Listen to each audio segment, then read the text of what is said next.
entrando na área de transferência da Gigahertz. Esse é o 467º episódio do podcast, patrocinado pela Firmou Consultoria e apoiado pelos mais detensos, que vão em gigahertz.fm/apoio e que recebem a edição sem edição. A gente acaba de gravar, todo mundo recebe já no seu próprio feed o episódio sem cortes, com todos os erros de gravação, conversas antes, conversas pós. Tem mais de meia hora de papo que a gente já bateu aqui. Falamos sobre os processos e fluxos de edição e captação de podcast, sobre perdas catastróficas de arquivos e de backups e de ironias do destino. Eu sou o Marcos Mendes e tenho claro assim encontrando essa semana.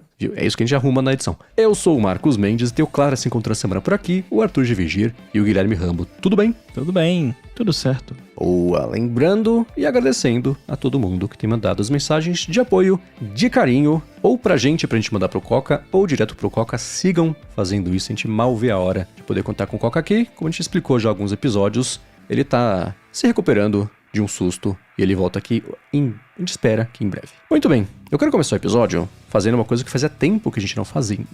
Muito fazendo aqui, muito verbo fazendo, né? Amigos do ADT. O Vinícius Carvalho falou o seguinte: seguindo firme no tal do Build in Public, eu tô finalizando o meu terceiro aplicativo. Dessa vez é voltado para o público fitness. É um projeto, ele falou, enxuto, direto ao ponto e com bastante atenção nos detalhes. Se alguém puder testar, revisar, sugerir features, apontar melhorias, agradeço de verdade. Ele mandou o link do Test Flight, então é o aplicativo para o iOS, a gente vai deixar aqui na descrição do episódio. Quem quiser testar, testem e comentem com ele. É o View Fit Today, tá em beta. Eu gostei muito do ícone, inclusive, mas tá aqui, esses dão aqueles follow-ups e feedbacks que o público do ADT é internacionalmente conhecido por ser educado, atencioso, razoável, vai estar por aqui. E parabéns, é claro, a você que está building in public, que é uma coisa muito bacana. O ícone realmente é muito legal. Tô instalando aqui, eu não sou muito público fitness, mas eu vou dar uma testadinha para ver se eu gosto. Gostei da proposta, vamos ver se é bacana.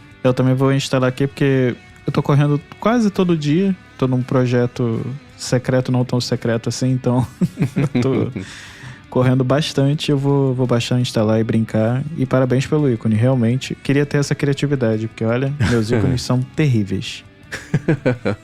Eu tô às vésperas, possíveis vésperas de um projeto que não vai ser secreto, porque eu e meu irmão, pela segunda vez, a gente se inscreveu na loteria pra fazer a maratona de Nova York. E se a gente for sorteado, aí tem que aguentar correr uma maratona. Então, se rolar, e sim, como eu tenho comentado com frequência no último ano, né, tempo anda meio escasso, com os podcasts todos e os textos, etc. Então vou ter que reconfigurar um pouquinho a minha agenda e o dia a dia para conseguir voltar a correr com uma frequência maior, e não só isso, e treinar com esse objetivo, né? Vai ser no comecinho de março que sai o resultado, e é no comecinho, acho que de novembro. Então vou ter uns 8 meses aí pra fazer todo o rolê e aguentar correr uma maratona. Eu tô torcendo pra gente ser sorteado, porque se rolar vai ser o ano inteiro dedicado a isso, vai ser mó legal. Ó, primeiras impressões do app já aqui. Ó, ao vivo, hein?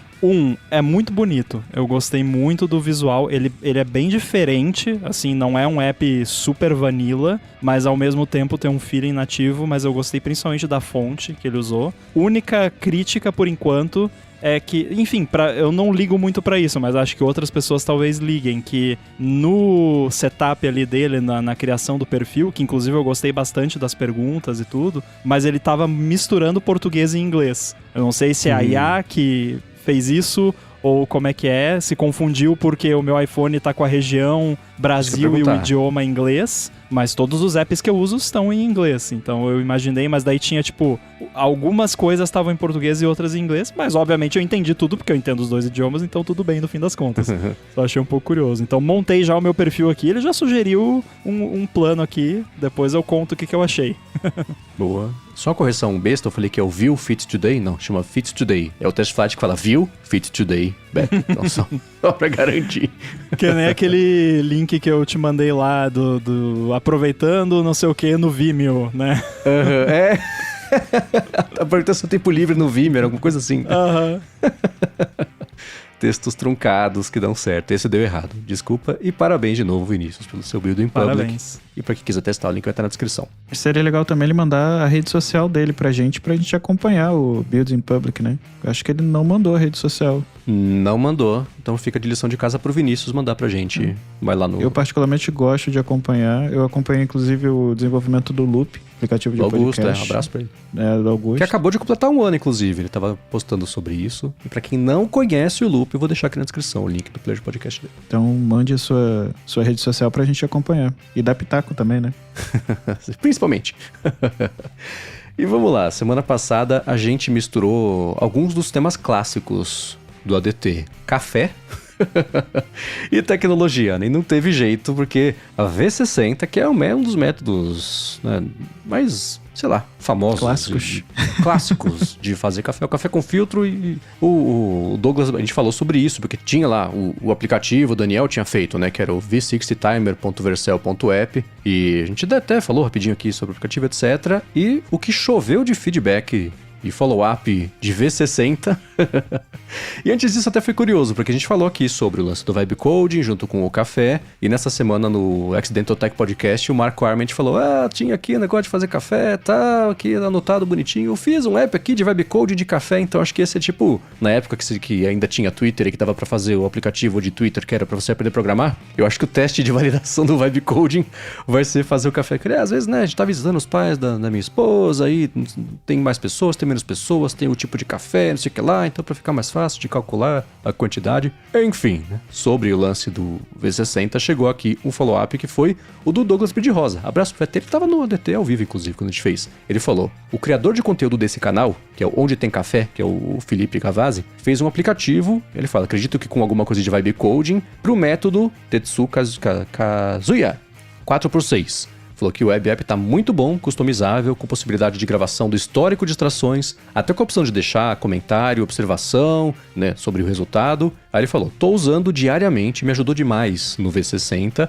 e que o web app tá na descrição do vídeo, que ele mandou o link, eu vou deixar aqui na descrição. E o Trajano também falou assim, sobre o V60, ele falou, ouvindo sobre o aplicativo do Daniel de V60, lembrei do Filtru. Ele mandou o link do Filtru, eu vou deixar aqui na descrição também. Inclusive eu já estou baixando o Filtru, porque eu achei bem bonitinho, e tem para iPad, porque eu gravo, para quem não vê a gravação do podcast ao vivo, né, eu fico com o meu iPad aqui na frente, então eu já botei para baixar. E achei bem bonitinho também, porque tem foto, gráfico, bem legal, já tô baixando. E realmente é um vício, né? É a união de 2 vícios, de café e aplicativo. Eu particularmente gosto. Eu achei bem bonitinho o app também. É porque tem um perfil gráfico que é simples e consistente, que é o principal. É sempre bonito. Não dá pra errar. Se for feio e consistente, fica bonito. Porque ele tem as ilustrações, né, dos métodos todos ali, né? Do Aeropress, o V60, etc. E o que a gente vê muito acontecer com esses apps que tentam usar ícones pra muita coisa, que geralmente vai lá no Shutterstock e aí tenta achar ícones que sejam meio parecidos, meio estilinho, mas nunca é igual. A não ser que seja a mesma pessoa que fez o mesmo pacote de ícones, assim, o stroke, né, a grossura do traço é diferente, o estilo é diferente, às vezes é arredondado, às vezes mais quadrado, não fica legal. E esse aqui, assim, dá pra ver que foi feito mesmo para cada tipo de extração, e isso eleva muito a qualidade do aplicativo. Então fica de dica para todo mundo, é uma bobeirinha, é só ícone, não é só ícone. Essa é a cara do seu app. Ainda mais esse específico que só tem os ícones. Faz muita diferença, né? Agora, também sobre café, porque afinal, né? O Douglas Augusto falou o seguinte, pessoal, sobre o papo de café, acho que tem um ponto adicional para a questão do eu prefiro assim, que é aquilo que eu comentei, né, sobre nada no mundo vai vencer o que a pessoa fala, mas eu prefiro assim. Você fala, não, com açúcar, sem açúcar, não pode, eu prefiro assim, pronto, né? Aí ele falou, sobre essa questão, tem também um lance de apego emocional. Aí ele fala, hoje em dia eu compro café em grãos, moo na hora, todo aquele ritual, mas na infância a gente tomava café solúvel com leite no café da noite. Então até hoje, religiosamente, eu tomo meu Nescafé com leite toda noite depois da janta, mesmo sabendo que aquilo nem café é direito, ele tá falando, simplesmente pelo conforto emocional de me fazer lembrar desses momentos aí com os meus pais. Mandou um abraço. Aí não tem o que discutir, né? Cara, comida e bebida é afeto também. A gente cria essas memórias gustativas e olfativas e tudo mais. E não adianta, assim, tipo, eu, por exemplo, eu tomo qualquer café que me der. Tipo, eu vou... Quantas vezes você vai visitar alguém e tal, no Brasil a gente tem essa cultura do cafezinho, né? Em Minas, principalmente, o pessoal fala, o cafezinho, né? Uhum. E, cara, se eu chegar na casa de alguém e servir um café lá cheio de açúcar, tá, eu tomo feliz da vida, aquele cafezinho de recepção, de sempre puro açúcar também, com gosto de plástico. Mas, cara, café é café, tá valendo. Quando eu faço em casa, aí eu faço todo o ritual. Quando eu tô com paciência, quando eu tô com paciência, eu pego uma cápsula, meto na Nespresso e pronto, né? Daí aquele café... Como é que você fala que tem gosto de cinza? De cinzeiro? De cinzeiro. Enfim, eu tomo café de cinzeiro lá, feliz da vida. Aquele café, ele falou do café solúvel em voo doméstico, não do México, doméstico, dentro do Brasil, o pessoal serve pra você, nem tem mais café, né? Vem um copo de água quente e aquele saquinho de café solúvel que a aeromoça ainda fala pra você, não bota todo o pó porque é muito forte. Aí eu sempre boto todo o pó e acho muito fraco. Mas é o café do avião, tipo, é outra vibe. E eu sei que alguém vai mandar o negócio de, os pilotos falam que não bebe o café do avião porque a água é do banheiro, não sei. Isso é BS, tá? Não caiam nessa historinha. Mas, enfim, café é café e cada um tem o seu momento. Tem um episódio do não Reply All, como é que chama? O Search Engine. Que é sobre isso. Entrevista todo mundo que tem um pouquinho de ligação com o mercado, o segmento aeroviário, pra falar, e aí, café de aeroporto, café de avião, é um esgoto mesmo? E o caminho que é a água do aeroporto, é coletada de chuva e reutilizada e filtrada e tratada, etc., que vai parar no avião e é essa água que faz o café. Então, não é como se fosse a coisa mais suja do mundo, mas você não tá tomando água do derretimento de neve dos Pirineus, né? Tanto faz, foi fervida. Se fosse tão ruim assim, todo mundo morria, passava mal depois de tomar café no avião, e não é o caso. Então, tá tudo bem. Pode tomar o seu cafezinho no avião tranquilo. Eu fiz um curso de barista. Eu, como já falei, gosto bastante de café, então eu já fiz um curso de 2 dias, olha só. Mas foi um curso de barista. Oficialmente eu sou tenho até o certificado, olha só. E aí o professor, na época, explicou sobre essa relação que a gente tem com o café, né? Desde a infância, enfim. Eu, por exemplo, adoro café com leite porque era uma coisa que eu bebia desde a minha infância. E eu boto açúcar no café com leite, tá? Eu sei que todo mundo vai achar um crime, mas, por exemplo, café eu bebo sem. Mas o café com leite, por causa dessa memória afetiva, eu bebo com açúcar. E ele falava muito sobre isso, que a gente, às vezes, ainda se amarra a alguns cafés que a gente sabe que não são, olha, que café maravilhoso, justamente por causa dessa lembrança de infância. E aí ele fez até um experimento com a gente legal, que era, ele colocou várias xícaras de café com pó, só o pó, sem a gente saber marca nenhuma, e pediu pra gente cheirar. E aí eu passei cheirando, tinha um café que cheirava, assim, maravilhosamente bem, de forma, assim, absoluta. Falei, nossa, esse café aqui deve ser nível 90, tal, não sei o quê. Irão. Esse mesmo. E aí ele colocou, e aí ele veio com água, depois ele veio com água quente, e a gente passou de novo. Na segunda passada com a água quente, a gente já começou a sentir o cheiro já diferente dos cafés. E aí ele mistura, e a gente só bebe aquela raspinha. Nossa, mas parecia carvão, parecia E eu não conseguia entender o que era. Eu falei, nossa, o que é isso? Aí ele veio explicando. Esse não, esse aqui e tal. Só que ele é torrado a tantos graus, não sei o quê. E a gente tem essa memória afetiva até do cheiro do café, né? Então, a gente acha que é um cheiro maravilhoso. E é uma experiência legal. Eu recomendo vocês fazerem isso. Pegar uns cafés bons, níveis mais altos, né? Ele pegou, inclusive, que era nível 90... Eu posso estar errado, eu acho que era 94...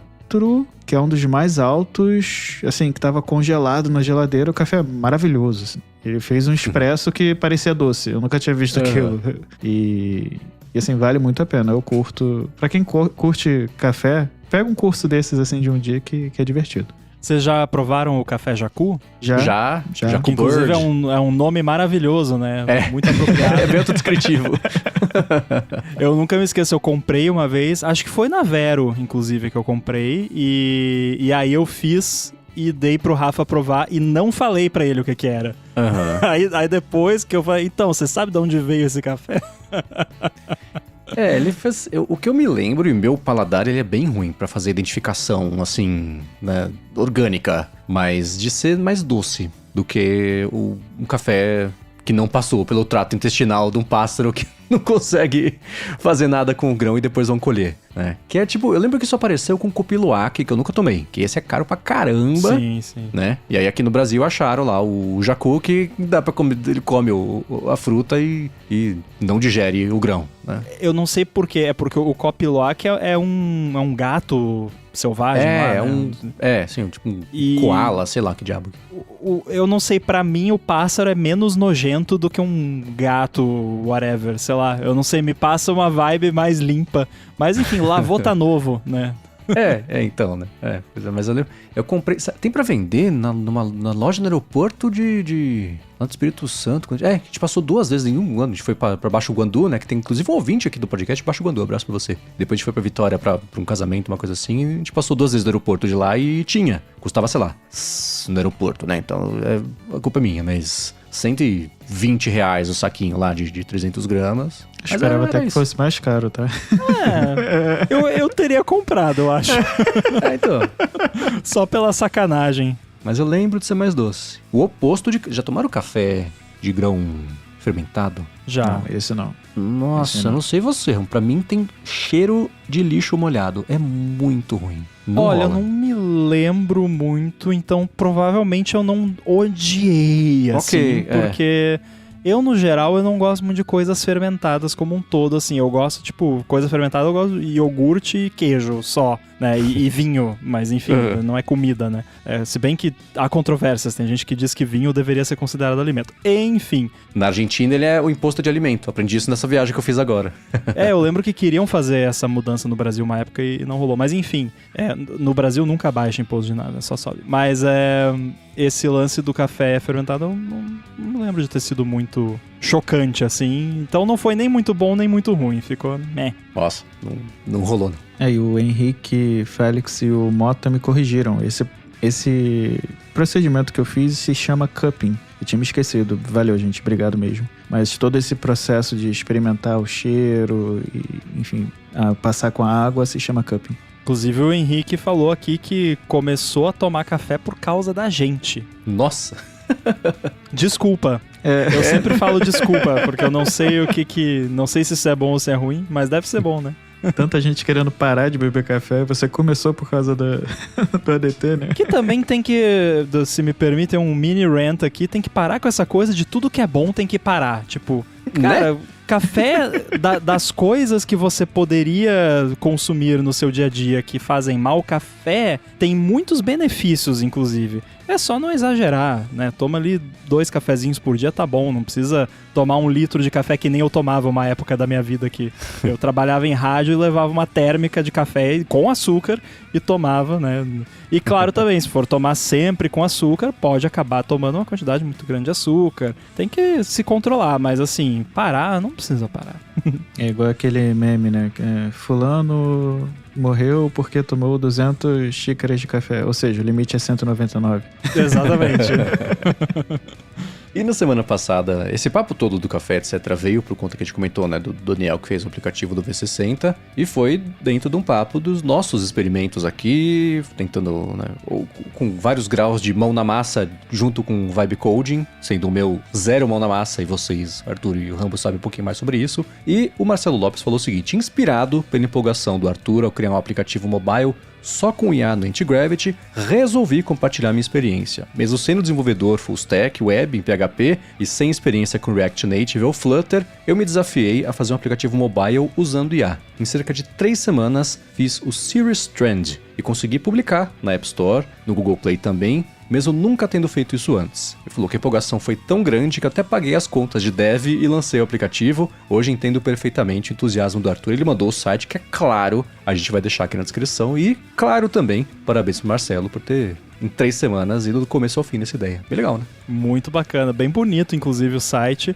O curioso é que se você olhar o site, ele é muito parecido com o site do meu app Lightbuddy, que eu não tô falando aqui que o Marcelo copiou, é porque o do Lightbuddy também foi feito com IA, e eu imagino, né, que se ele usou IA pra fazer o app, deve ter usado pra fazer o site também. E eles têm, assim, quando você pede pra criar um site de um app, eles seguem uma certa estrutura, assim, né? Que tem aquele hero em cima, daí tem as features, um grid de features, o rodapé, mas o site tá bem bonito e o app também parece bem bacana.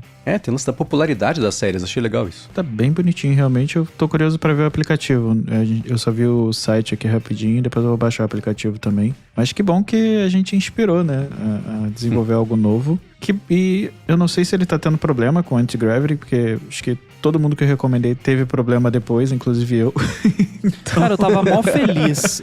Eu tava super feliz de testar, porque eu tava gostando dos resultados do Gemini com Swift e tudo mais. E aí aconteceu uma coisa, existe a lei de Murphy e tem a lei de Rambo, que é quando eu vou usar um negócio e justo no dia que eu vou usar é o dia que caiu, que tá fora do ar, que ninguém tá conseguindo. Já aconteceu isso com tanta coisa, de tipo, vou desenvolver esse negócio aqui com essa API, não sei o quê. Nossa, mas por que não tá funcionando? Aí eu vou lá, todo mundo está tendo problemas com a API, não sei o que hoje. E, cara, o Anti-Gravity eu não consegui fazer funcionar. Simplesmente não funcionou. Ele trava e não responde nada. Eu consegui fazer ele planejar. Adorei o jeito que ele faz o planejamento das coisas. Mas na hora de fazer mesmo, não. Tá fora do ar, não funciona. E não fui só eu. Só pra explicar, né, pra quem acompanhou no episódio passado, que eu recomendei, usem o Anti-Gravity, vambora, todo mundo tem que usar e tal. O Rambo falou, vou usar nesse dia, exatamente no mesmo dia. Lançou o Gemini 3.1 e começou a quebrar pra todo mundo. Assim, o uso do Gemini, você tem 5 horas ali de uso antes de renovar, né? E isso geralmente, a maioria das IAs tem esse limite também. Tem o limite de 5 horas e o limite diário e o limite semanal, se eu não me engano. E por algum motivo, depois que lançaram o 3.1, esse limite quebrou. E não foi para uma pessoa, não foi para 2 pessoas. Eu vi.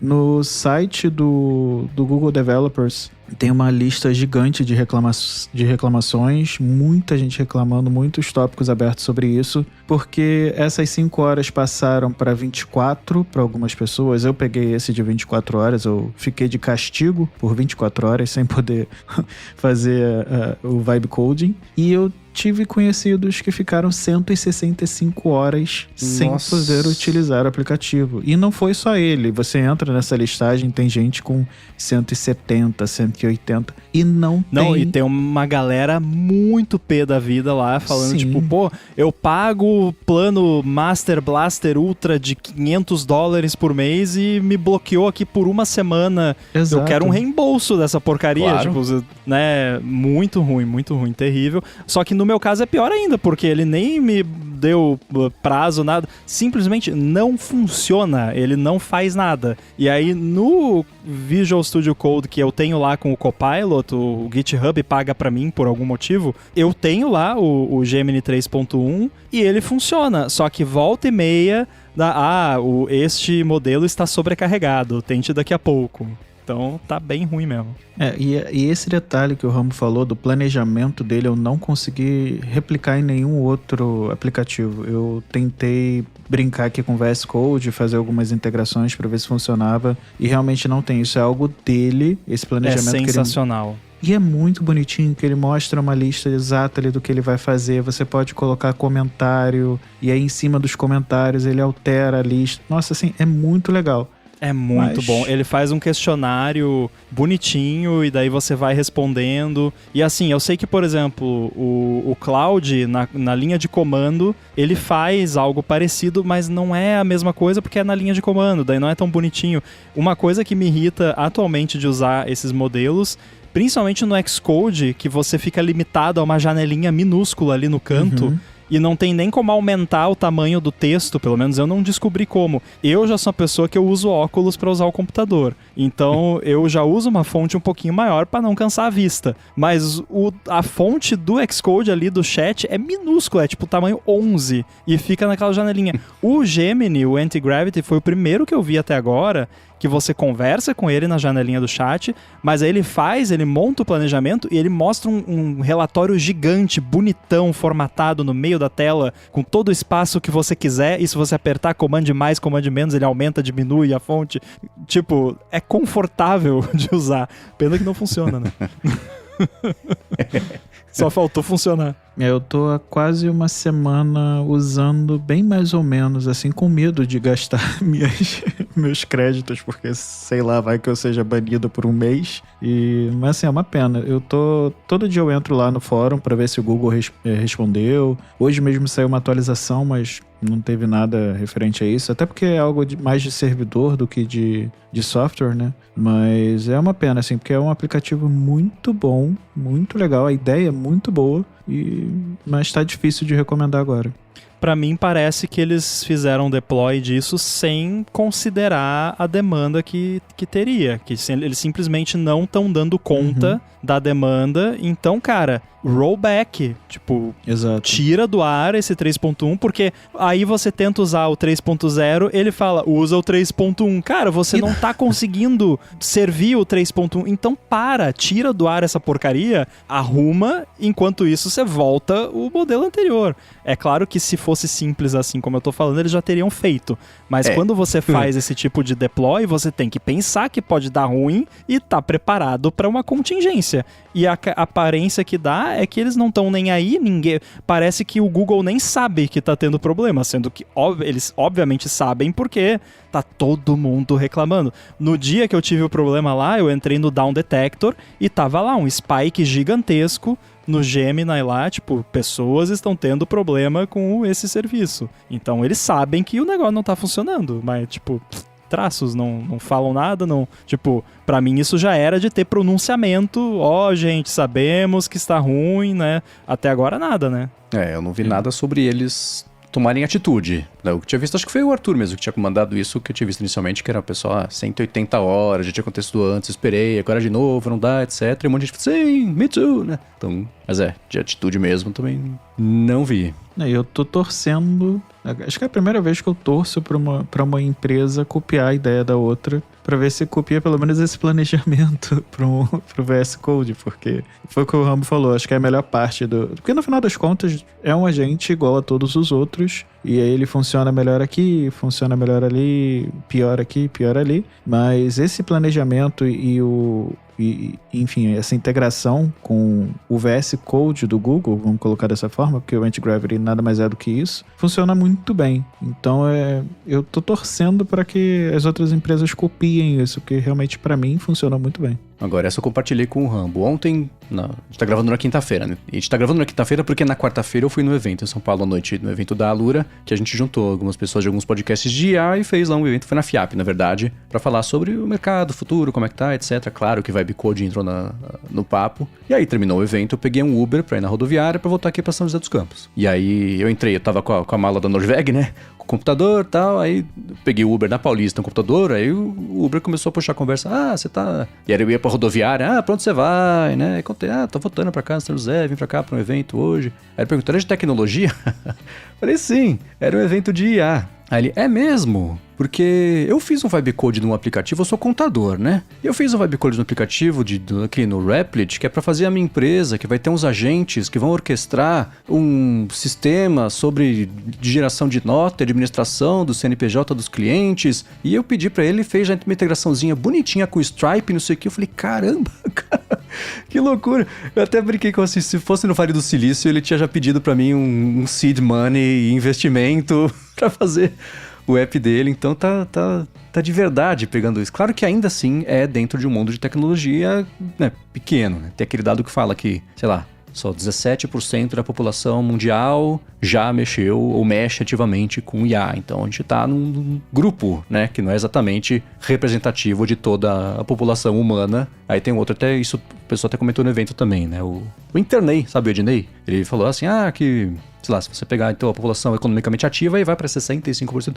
o ponto é, ainda tem muito chão, né? Mas eu fiquei surpresíssimo que aleatoriamente o cara, então, sou contador durante o dia, faço aqui meu Uber à noite, tô fazendo vibe coding usando o Replit integrado com o Stripe pra fazer não sei o que, orquestração de agente. Falei, caramba, não é que o negócio pegou mesmo?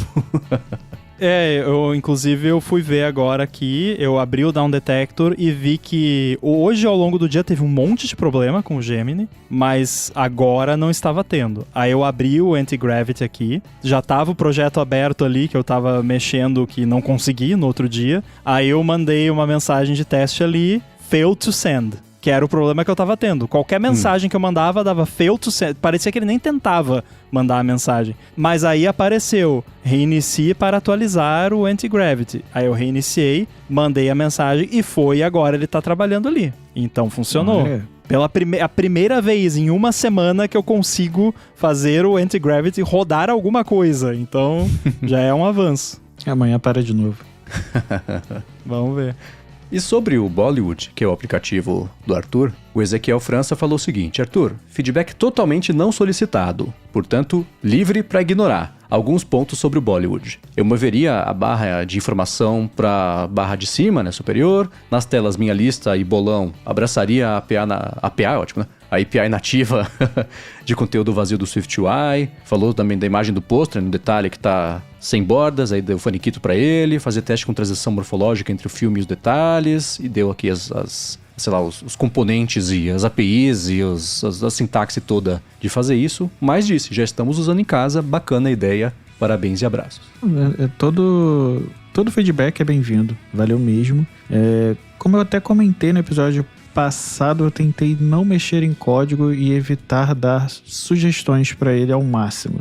Acho que foi 95% do tempo, até a splash screen. Mas obrigado, eu vou dar uma olhada e gostei das ideias. Pretendo fazer algumas melhorias. Até lancei uma versão 1.01 com uma correçãozinha que eu não lembro exatamente o que foi, que eu vi no Android o bug e aí acabei corrigindo. Olha só, spoiler, eu tô fazendo a versão de Android. Então, é provável que eu faça mais algumas correções e aproveite e faça essas melhorias, principalmente da transição. Realmente o aplicativo tá sem animação nenhuma, tá bem queixo duro, então eu pretendo fazer sim essas melhorias e obrigado. Se tiverem algum outro feedback, por favor, podem me mandar. E você falou do lance de Android, o Felipe Zepriano, abraço pra ele, saudade dele. Ele falou assim, sobre a dúvida do Arthur, né, que teve que portar o aplicativo de Android, etc. Aí ele falou, uma coisa que eu fiz ao custo de muitos tokens foi apontar o cursor pro projeto em Swift e pedir pra descrever o aplicativo em épicos. Será que é isso mesmo? Ou será que tópicos? Não sei.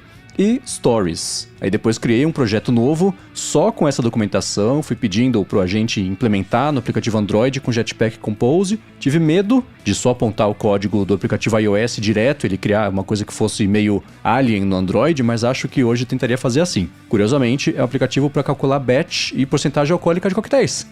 Então, falou, parece que calculadora de comida é um nicho de IA. E sim, a gente até observou isso agora há pouco, né? Pois é. Bebidas alcoólicas somente para maiores de 18 anos, se beber não dirija. Boa, muito obrigado. Até dando novamente um spoiler aqui, o que eu fiz foi pedir pro Gemini usar o Swift for Android, que é algo bem novo. Então eu reaproveitei toda a parte de lógica do aplicativo com o Swift for Android e mandei ele reescrever. E aí, na verdade, desculpa, uma correção. Eu não pedi pro Gemini, eu pedi pro Codex. Eu abri o Codex, falei, vou testar o Codex aqui, como eu também pago o ChatGPT, então tem bastante token, falei, vamos gastar esses tokens. Nossa, tem muito. E ver no que vai dar. E eu abri o Codex, que tá dobrado agora, né? Então o aplicativo eles estão dobrando até abril, se eu não me engano. Então tem token infinito. E aí eu falei, vamos lá, implemente o Swift for Android para reutilizar toda a parte de lógica e a interface eu quero que você reescreva utilizando Jetpack Compose para Android. Então você vai reescrever toda a interface de SwiftUI para Android. Basicamente foi isso. E aí eu dei alguns detalhezinhos, apontei algumas coisas que ele precisava de atenção. Eu falei, atenção nesse ponto, atenção naquele ponto. E para minha grata surpresa, funcionou de primeira. Nossa! Tinha um ou outro detalhe na interface que ficou faltando que ele não implementou. Por exemplo, o compartilhar. E aí, de novo, eu caí nos mesmos problemas que eu tive com o iOS, eu tive com o Android. A imagem compartilhada não ficava legal. A splash screen foi a única coisa que eu removi, porque por algum motivo o vídeo não funcionava no Android. Então eu falei, não, vou remover essa funcionalidade. No futuro eu tento implementar de novo. Mas... Na verdade, você podia remover do iOS também, na minha opinião. E eu acho, não, eu acho que eu vou remover. Eu acho Coitado que eu do vou, vídeo. Não, eu acho que eu vou remover.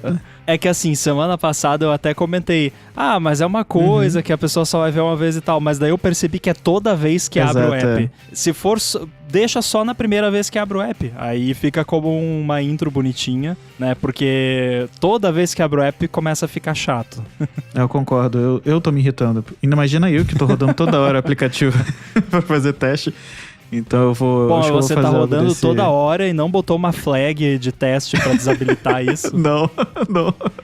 É porque eu não tô... Eu realmente estou tentando não mexer no código o máximo possível. Ué, mas pede pra eu pro Codex botar. Não, Mas porque eu que... nos meus apps eu tenho flag pra desabilitar qualquer tipo de interrupção, pra pular pra qualquer parte do app, pra não ter que sofrer, né, que nem você falou. Mas assim, pensando no Android, eu já tenho um aplicativo publicado na Play Store, na Google Play. Eu só não consegui botar em produção porque eu vou precisar de fazer um teste fechado. Eu ainda tô tentando entender porque o sub tem algumas horas, então eu ainda vou ver exatamente o que eu preciso. Mas talvez semana que vem eu consiga liberar pra todo mundo de Android.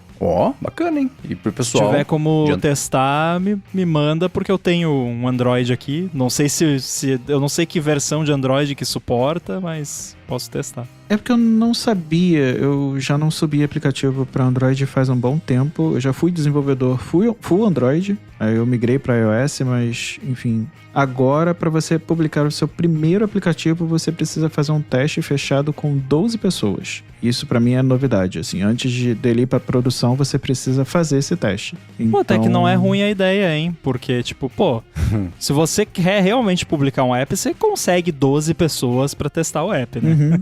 Exato. Então, provavelmente sim, eu vou pedir a sua ajuda pra testar. Mas... Por isso que eu acho que semana que vem eu consiga publicar pra todo mundo. E quem usa Android aí, caso o Arthur não alcance os 12 testadores, manda um feedback aí que o Arthur tenta mandar o link pra vocês. Na verdade, eu preciso do e-mail, que é pior ainda. Por isso que eu ainda não pedi pra todo mundo, que eu vou precisar exatamente do e-mail, enfim. Eu vou te passar o meu e-mail aqui, que inclusive você vai achar estranho, porque é um e-mail alternativo que eu só uso na conta do Android. Não, maravilha. E a gente tava comentando nessa gravação aqui que é curioso, né? Porque o Google dificultar assim, tudo bem que é por ser o primeiro aplicativo, né? Mas tem tanto app a mais na Play Store do que na App Store que a impressão que dava é que era muito mais fácil você lançar um aplicativo do que ter essas barreiras todas. Pode ser uma coisa nova, né? Pode ser que eles estão justamente tentando resolver o problema de ter spam de aplicativo novo lá, mas é curioso ter essa restrição. E 12 é um número tão aleatório, né? Não são 10, não são 15, não são 20. E era bem mais fácil realmente, mas eu sei que faz um tempinho já que eles vêm cracking down, assim. Eu lembro a galera ficou até meio revoltada, que teve um lance que você ia ter que comprovar a sua identidade pra poder publicar um app. Que eu pensei, nossa, mas já não era assim? Tipo, qualquer um pode publicar anonimamente um app, não precisa comprovar que você é uma pessoa de verdade que existe, né? Mas enfim. Eu, há muito tempo atrás, eu publiquei um aplicativo em... Nossa, era alguma linguagem híbrida, não lembro qual, pra você ter ideia. Foi bem antigo. Foi antes de Flutter, enfim. E era um aplicativo chamado SOS Beboom. Olha só. Hoje em dia não seria aprovado. E foi só um teste que eu fiz na época, em que era um aplicativo com um único botão, você clicava e ele mandava mensagem para as pessoas. A ideia era, se você tivesse além da conta com álcool, clicava no botão e enviaria as mensagens. Foi de brincadeira que eu fiz para teste e a loja aprovou. O aplicativo ficou online por muito tempo. Isso então... é tipo app de som de pum no iPhone. Tipo isso, exatamente. Mas, cara, eu me lembrei agora, você falou desse app, eu lembrei de um outro. Eu não lembro o nome do app, mas eu vou falar o conceito, talvez alguém lembre. Tinha alguém que trabalhava na firma, na época da firma, que usou uma época, era uma pessoa excêntrica, e o cara usou um app que era tipo, se você tivesse, sei lá, na praça de alimentação do shopping, ia sobrar comida, você botava lá nesse app e alguém podia ir lá e claim a comida que sobrou. Tipo, vai sobrar a batatinha do McDonald's aqui. Eu quero. E você ia lá e pegava, tipo... Que loucura, né? Tipo, é legal até a ideia, mas, né? Sei lá, é meio curioso. Agora eu fui criar a conta porque eu tinha criado com outro e-mail, não tem nem mais acesso a esse e-mail. Agora eu fui criar, eu precisei enviar a identidade. Eu tô há quase 3 ou 4 dias tentando submeter o aplicativo sem conseguir. E agora que eu consegui submeter, eu descobri que eu tenho que fazer esse teste fechado. Mas realmente tá bem mais chato. Bom, a gente, é claro, né, recebeu ainda mais follow-ups e feedbacks a respeito do como a gente empolgou vocês e fez vocês pensarem a respeito do que significa programar, desenvolver agora nessa era de AI, etc. Mas antes de falar sobre isso, eu vou agradecer a Firmou Consultoria, que está mais uma vez patrocinando o ADT e que segue querendo falar com você que tem empresa, que é MEI e que já devia estar com tudo em ordem para essa mudança toda que está acontecendo por conta da reforma tributária. Então, isso toca muito em quem é MEI, tanto na relação com o fornecedor, quanto em contrato, coisa assim. Então, pra você não perder uma oportunidade, perder um contrato, perder dinheiro, no fim das contas, de mais de um jeito, inclusive, você pode falar com a Firmou, que ela quer falar que você está pronta para te ajudar, primeiro, a entender como é que está a situação da sua empresa e depois, por ser MEI, ter um contato sem compromisso, para ela entender mesmo como é que é. E aí, se vocês forem trabalhar juntos, ou se você só quiser despejar o problema na cabeça deles, resolverem para você, porque é isso que eles fazem, eles estão fazendo isso por um preço especial para quem é MEI, para a realidade de quem é MEI.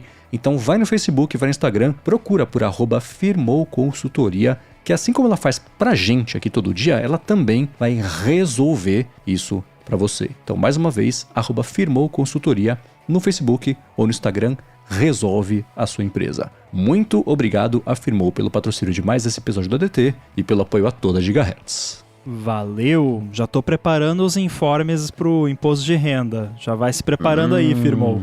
Pois é. E a Firmou tem mais essa. Fica a dica. Exatamente. Sobre um outro follow-up sobre esse lance de IA, o Felipe Sonaldo mandou que eu achei interessante. Falou assim, essa discussão específica sobre arte e IA me lembrou a música do Nação Zumbi, que é o Computadores Fazem Arte. Falou, já escutaram? Mandou um abraço pro Coca, falou que tá com saudade do Coca. Nós também estamos. E a letra fala, computadores fazem arte, artistas fazem dinheiro. Computadores avançam, artistas pegam carona. Cientistas criam o novo, artistas levam a fama. Cientistas criam o novo, artistas levam a fama. A gente vai deixar aqui o link pra quem quiser dar uma espiadinha. Nação Zumbi é eu vou dizer que é um gosto adquirido. Eu lembro quando eu comecei a gostar de música e rock, comecei a escutar assim, era na época que a MTV tava no seu absoluto auge, que era a parte na época do Maracatu Atômico, coisa assim, eu não entendia exatamente o que estava acontecendo, hoje eu falei, cara, é bom. Então, pra quem nunca ouviu, talvez esse primeiro contato vale com calma, e quem conhece já sabe qual é, né? Mas obrigado, Felipe, por ter mandado esse follow-up, achei bem legal.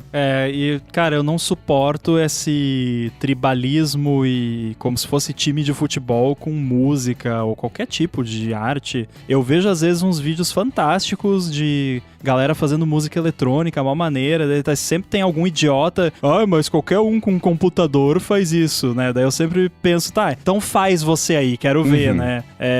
Então tem que parar com essa palhaçada aí de achar que só o estilo que você gosta que é bom, não sei o quê. Você pode até não gostar, mas não quer dizer que é ruim, só quer dizer que não é pra você. Exato. E às vezes é um acquired taste, como você disse. Foi o que eu aprendi a dizer assim, né? É difícil eu falar que o negócio é ruim. Geralmente eu falo o quê? Não é pra mim, eu sei que vai ser pra alguém. Inclusive, eu tenho um follow-up aqui, Arthur. A gente viu tudo de Stranger Things e que bom que a gente assistiu e viu. Gostei. Aí, eu achei que você não ia curtir do final. Assim, sim, teve...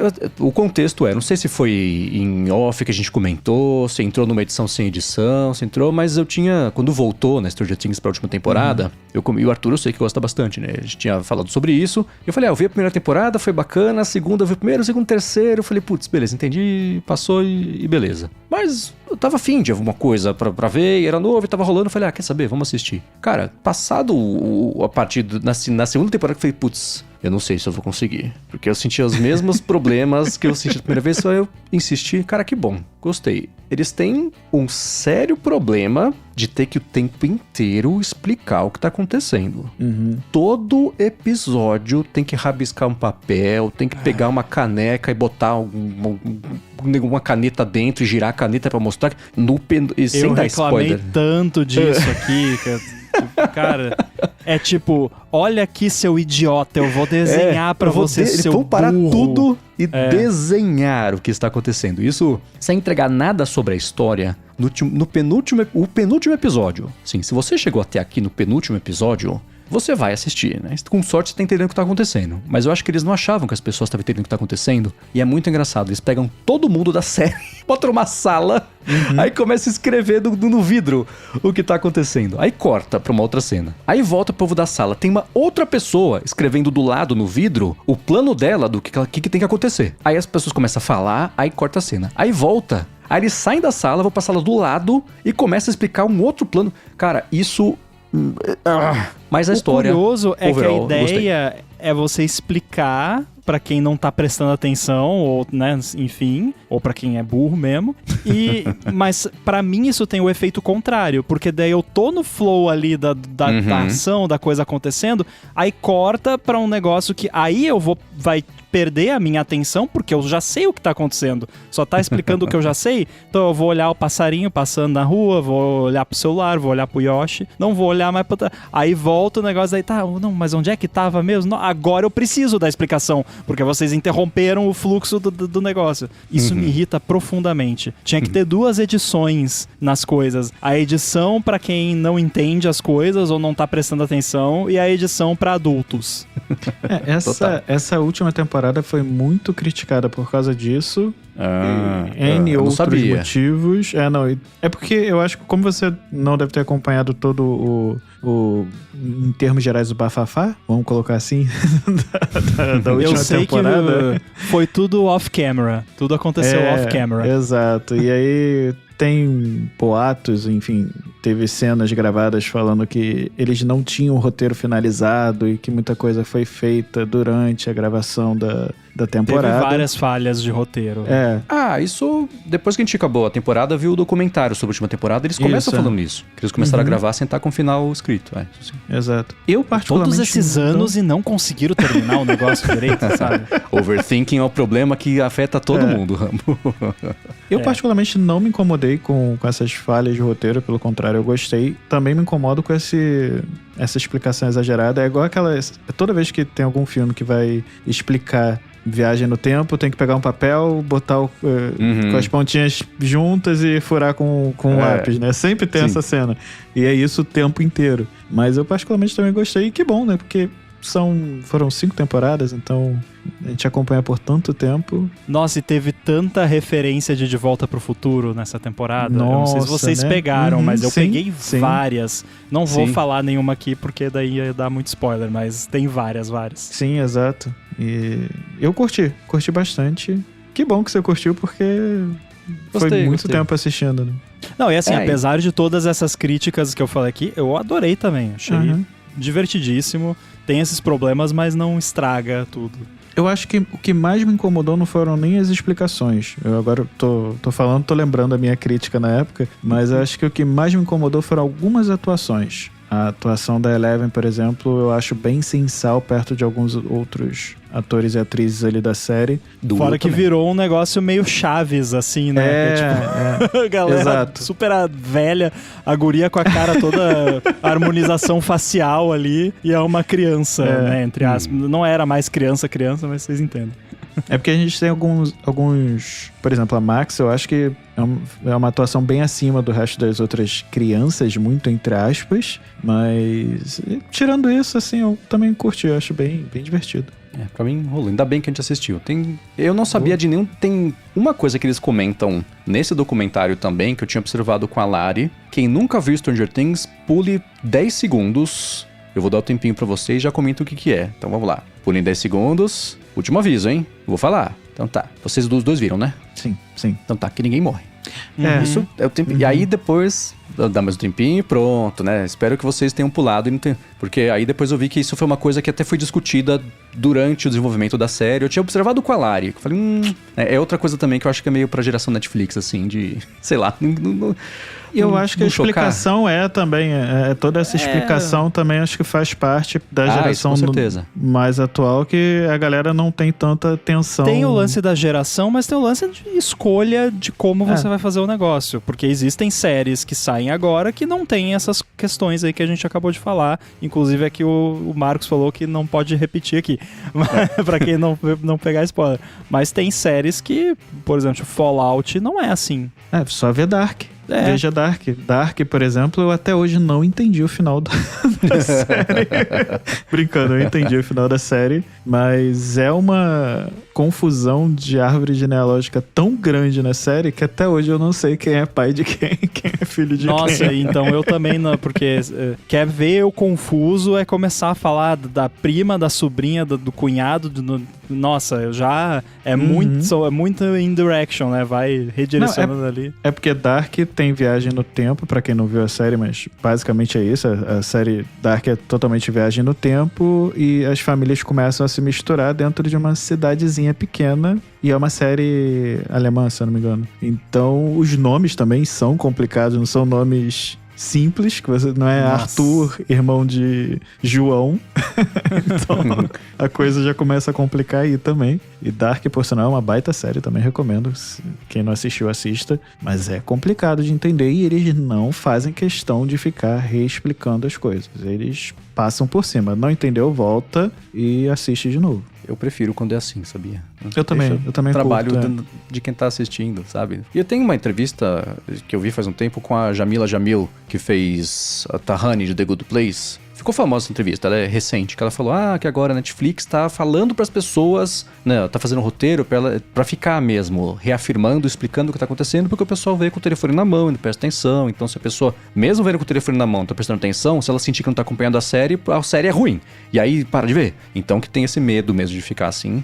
Isso eu senti bem nessa. Espero que não seja tendência, porque... não dá, né? Enfim, né? Fiz aqui um desvio gigantesco, mas eu precisava falar antes que eu esquecesse. Vamos seguir em frente aqui. E a gente recebeu o Felipe Souza mandou um quiz pra gente. Essa eu acho que o Arthur, por fazer o Bom Dia Tech, e eu por estar mais ligado nesse mercado, não funcionou com a gente o quiz. Mas eu vou fazer o quiz, talvez o Rambo tenha que adivinhar. Mas vamos lá. Adivinhe quem falou, hein, Rambo? As pessoas falam sobre quanta energia é necessária para treinar um novo modelo de IA, mas também é preciso falar de energia para treinar um ser humano. Leva 20 anos de vida e toda a comida que você come durante esse tempo, antes de você ficar esperto. Aí ele fala, né? Quem que falou isso? Que teve a proeza de falar essa frase? Opção A, Elon Musk. Opção B, Sam Altman. Opção C, ChatGPT. Opção D, personagem de South Park. Olha, não é uma pergunta de múltipla escolha, então eu não preciso me justificar necessariamente, mas eu vou dizer que, pela natureza do assunto, eu já diria que C e D estão excluídas, né? E eu acho que dessas pessoas que sobraram, quem é que demonstra frequentemente um total desprezo pela validade da vida humana, e é a opção A, né? Não que não pudesse ser a opção B também. Os dois são plausíveis, mas tem mais cara de A, isso aí. Então, é B. Foi o Sam Altman que falou isso, não foi o Elon Musk. E, cara... Tá vendo? Ó o preconceito, viu? Mas poderia muito bem ter sido. Você sabe o que é pior? Quando eu li a frase, eu não vi quem tinha falado. A primeira vez que eu li a frase. Aí eu falei, nossa, o que o Elon Musk tá falando? Foi a primeira coisa que veio na minha cabeça. Porque é muito vibe de, tipo, desvalorizar completamente o ser humano. O ser humano não serve pra nada, né? É que como, né, quando a pessoa não tem muita humanidade, eu acho que ela não dá muito valor a isso. Mas então, que coisa, não? Assim, errado não tá, né? Mas... eu acho que não é uma comparação justa. Não, tem. Essa é a comparação ápice de você querer comparar a coisa do mundo real com a coisa digital para equivaler e provavelmente passar a ideia que você quer passar de um jeito que é injusto e meio torto, mas tudo bem, porque você quer comprovar seu ponto, né? Ele falou isso numa entrevista e de 6 em 6 meses o Sam Altman fala alguma bobagem dessas que dá pra ver como não importa o tamanho da empresa, não importa o que o líder tá fazendo, o rei tá sempre nu. Porque teve uma outra que ele falou... E a gente, assim, numa escala infinita de tempo, é claro que vai ter sistemas muito inteligentes ajudando a gerir uma empresa, que vai ajudar a tomar as decisões de cima para baixo, etc, etc. Mas eu lembro que teve algum evento, faz 1 ano e meio isso, que ele estava falando sobre, o OpenAI vai precisar de muito dinheiro, e isso vai ajudar a humanidade, blá, blá, blá, blá, blá, blá, né? E aí o entrevistador falou para ele assim, tá, mas como que você imagina que você vai fazer para, primeiro, chegar nesse momento em que vocês vão de fato mudar o mundo e vão ser uma empresa sustentável financeiramente para conseguir fazendo isso, já que a escala já está no valor dos bilhões e todo mundo já sabe que não existe energia suficiente e nem tem dinheiro suficiente para pagar a energia que você precisa para rodar e treinar os modelos. E o Sam Altman falou assim, a gente vai fazer uma IA e vai perguntar para ela. E todo mundo riu. Por motivos óbvios. E ele tomou um susto que as pessoas riram, porque a impressão que deu é que ele achava que ele estava falando uma coisa muito disruptiva e genial, e ninguém levou o cara zero a sério, assim. Esse negócio que ele falou agora foi a mesma coisa.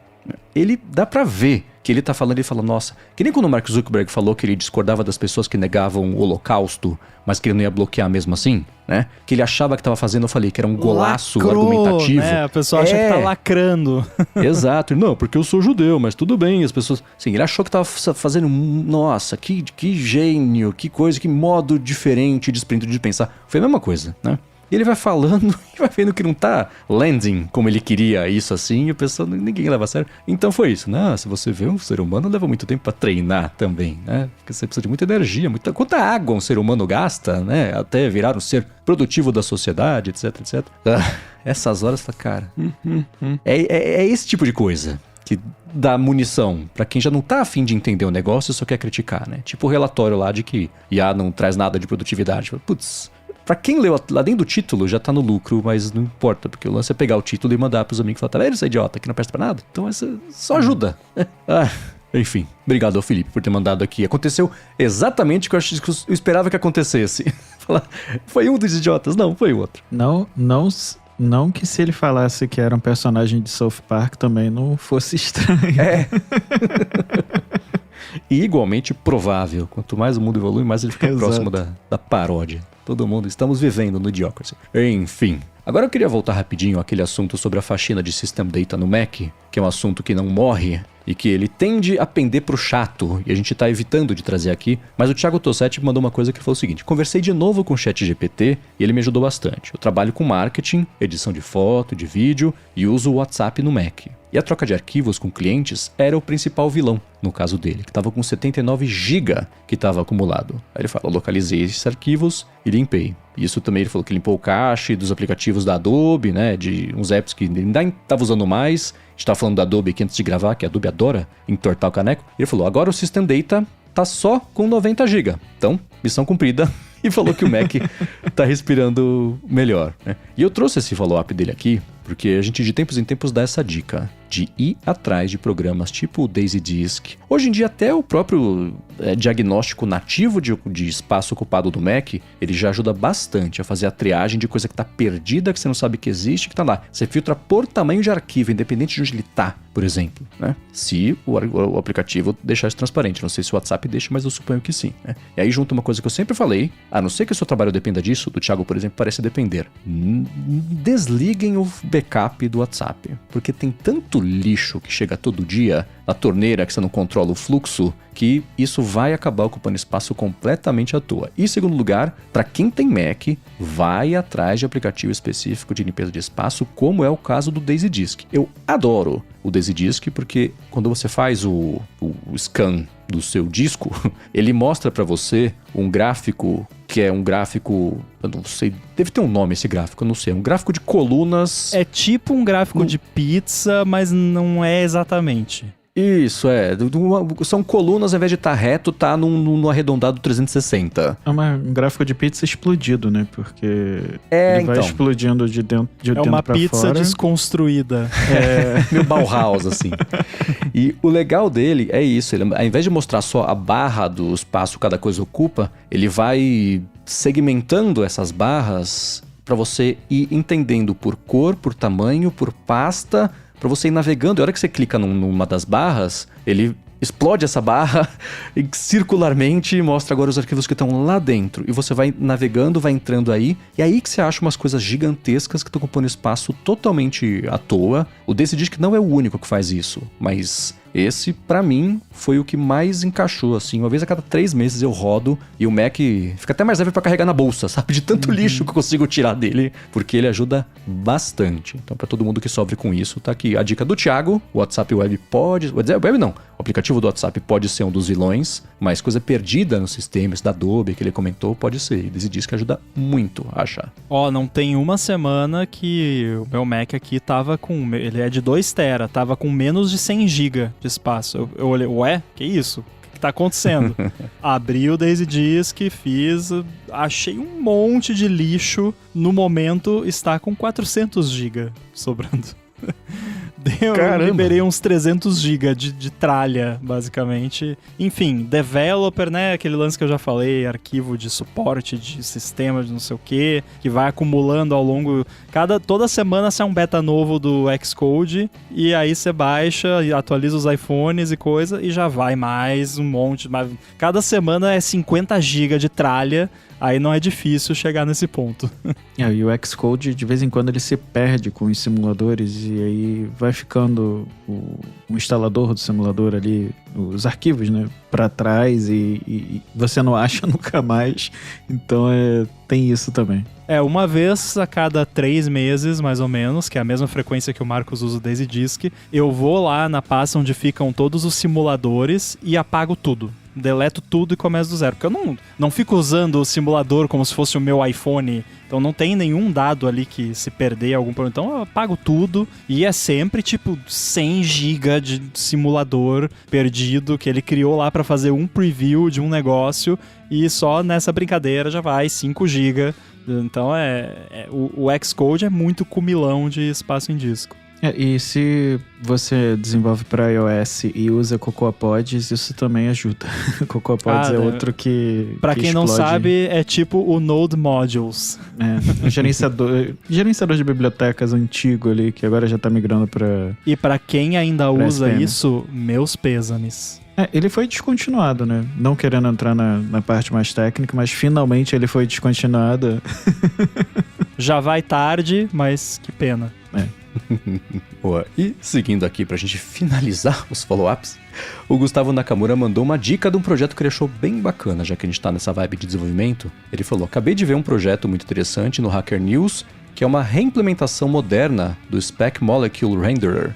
Ele mandou o link que vai estar aqui na descrição e ele fala: essa parada pode ser uma mão na roda para quem trabalha com visualização molecular, que até de certa forma um pouquinho esbarra no que a Bia faz. A gente fala sobre isso no área de trabalho. Ele segue especialmente em aplicações de bioinformática. E pensando em Apple, imagina como um software assim podia rodar liso em Macs com M1, com M2, tirando proveito da potência gráfica deles. Falou que seria uma ferramenta irada para desenvolvedores, pesquisadores também. Falou que vale a pena dar uma olhada e eu deixei o link aqui na descrição. Muito bacana. Bem legal. Isso me lembrou, teve um dos estudos que eu expliquei lá no 95Mac, eu tenho pego os estudos de machine learning da Apple e tenho alguns que chamam atenção, que eu acho que tem coisa visual, né, que dá pra sacar qual que é o benefício, eu tenho explicado lá no 95Mac. E teve um modelo que a Apple treinou, que era uma inteligência específica para genética. E eles estavam usando aquilo que eu comentei faz um tempinho, que é sobre o lance de tipo modelo de mundo, de você esconder umas partes e treinar o que deveria ser a representação do que está ali. Eles fizeram isso com um modelo de difusão também, que é ao contrário do autorregressivo, né, que vai calculando o próximo token com base em tudo que veio. Esse de difusão basicamente gera tudo ao mesmo tempo.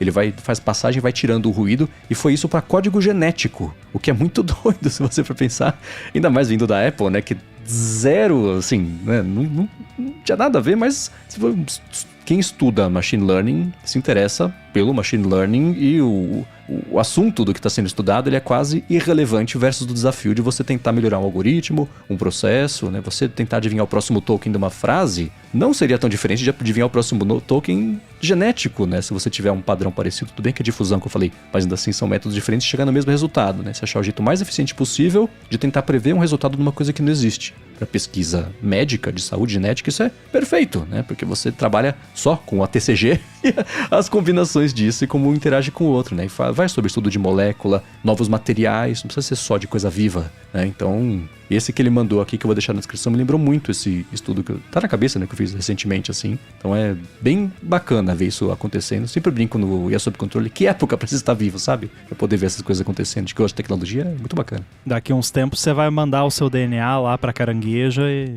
ela vai falar pra você o que você tem. Pois é, né? 23andMe feito na base do Gemini, no fim das contas. É. E isso nem tava assim, né? A gente não vai tomar muito tempo pra falar sobre isso, mesmo que o episódio já vai estar ficando comprido, mas a gente tratou sobre isso nos primeiros episódios que o Arthur passou a participar aqui nessa sequência toda, sobre a intenção da Netflix de comprar a Warner, porque a Warner meio que se colocou à venda no mercado, a Netflix fez um lance, aí depois a Paramount, que hoje ela é assim, controlada por um moleque que recebeu do pai de presente dinheiro pra comprar a Paramount, e ele tava lá comandando, ele queria comprar também a Warner, ficou a disputa das duas, parecia que a Netflix ia mesmo comprar a Warner, a gente falou sobre o impacto que isso tinha, né, que era assim, quais as opções eram, a ruim e a pior, né, quem que vai comprar a Warner? Por que ter que comprar a Warner? Vai deixar de existir a Warner com tanto de coisa, né? Deixar de existir não, mas vocês entenderam. Bom, papo, vou deixar na descrição aqui esse episódio. Hoje, aparentemente, chegou perto do final. Vai saber o que vai acontecer amanhã,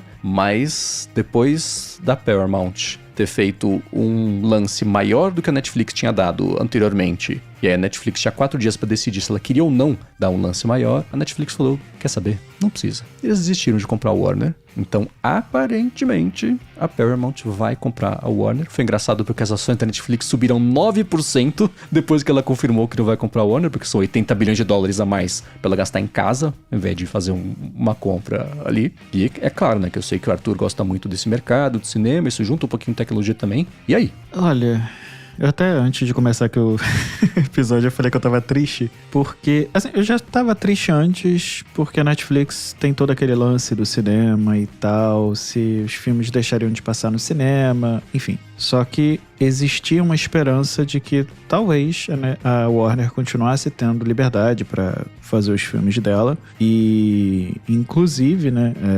pra desenvolver mais histórias, porque a Netflix, querendo ou não, ela é um balde ali de filmes e séries, você tem de tudo quanto é gosto, gênero, e eu acho que pra Warner poderia combinar pelo menos nisso. Não falando da questão do cinema, que poderia ter lançamentos exclusivos só no aplicativo. Agora, quando a gente fala de Paramount, eu não sei o que esperar. Eu acho que a gente não vai ter essa liberdade. A Warner, eu acredito que ela não tem essa liberdade, até porque a Paramount não é conhecida por isso, sem entrar em viés político, mas enfim, ela não é conhecida por isso. Mas o que mais me preocupa é que a gente já viu algo parecido, né? A Warner se fundindo, comprando a Discovery e entrando em crise. Eu tenho esse feeling de que pode acontecer a mesma coisa. Até porque a Paramount não tá comprando só com o dinheiro dela, ela tá comprando dívida, tá comprando com o dinheiro do...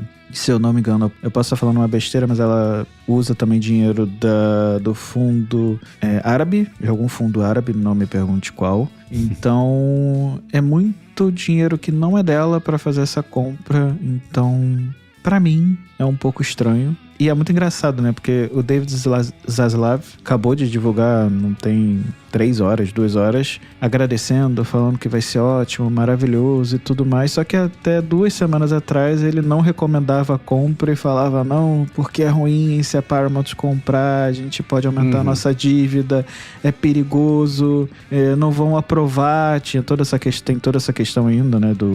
Dos governos aprovarem ou não, e eles falavam que não iam aprovar, e agora ele tá falando que não, é maravilhoso, vai ser incrível. Ah, por que será, né?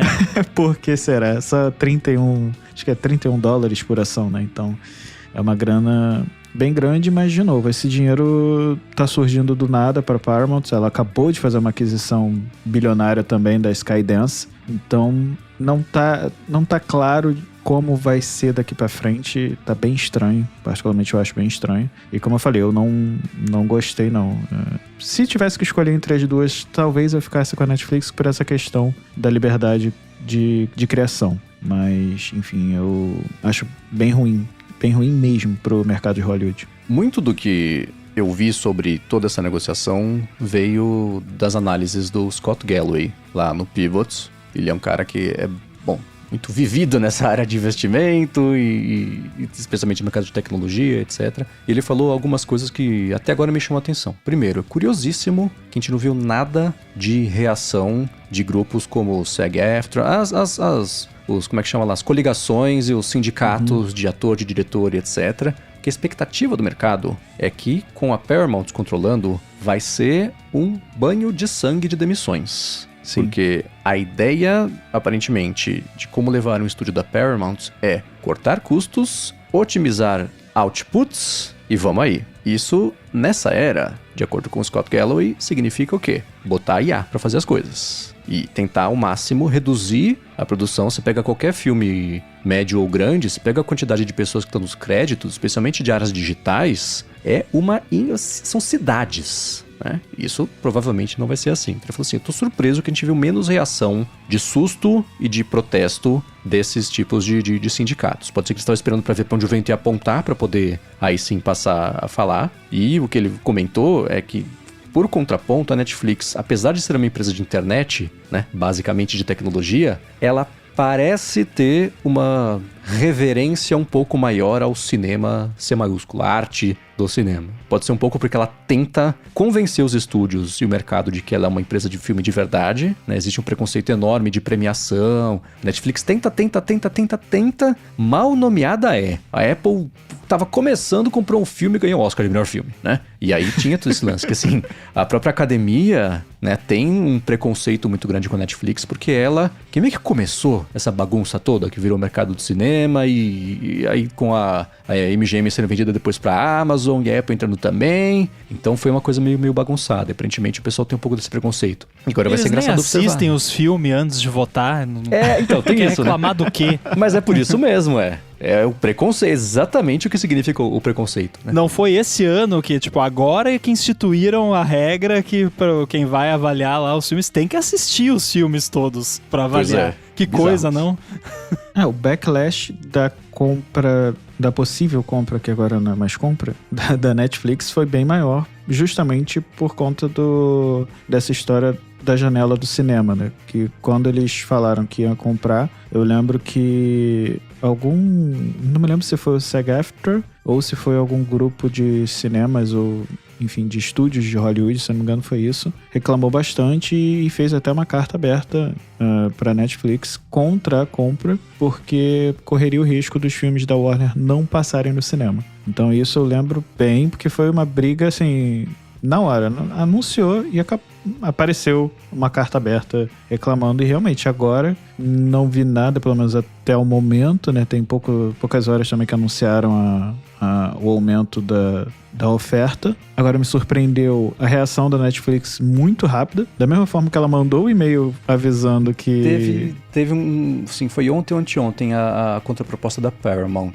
Então talvez tenha sido isso, você só noticiou agora, né? Foi isso, saiu. Eu lembro que aquele feed gigantesco de press releases que eu sigo, que saiu o Firehose, sim. Teve a Paramount fazendo a nova proposta, a Warner falando, recebemos, e contratualmente a gente tem que passar, e a gente entendeu isso como uma proposta mais valiosa, e contratualmente a gente tem um pré-acordo com a Netflix, tem que falar pra Netflix que a gente recebeu essa proposta, que a gente vai considerar e dar pra ela a chance dela responder. Eu acho, e a própria Paramount publicou um press release falando assim, entendido, vai lá, teve todo um fio condutor nisso aí, e acho que esse do entendido vai lá foi ou ontem ou anteontem. E aí chegou hoje no finalzinho do dia, o mercado fechou, a Netflix falou, valeu, champs. Então foi essa a sequência. Mas não invalida o que você tá falando. E até o Matheus aqui comentou no chat que parece que a Paramount vai inclusive pagar a multa de cancelamento de contrato da Netflix, o que não deve ser pouca coisa.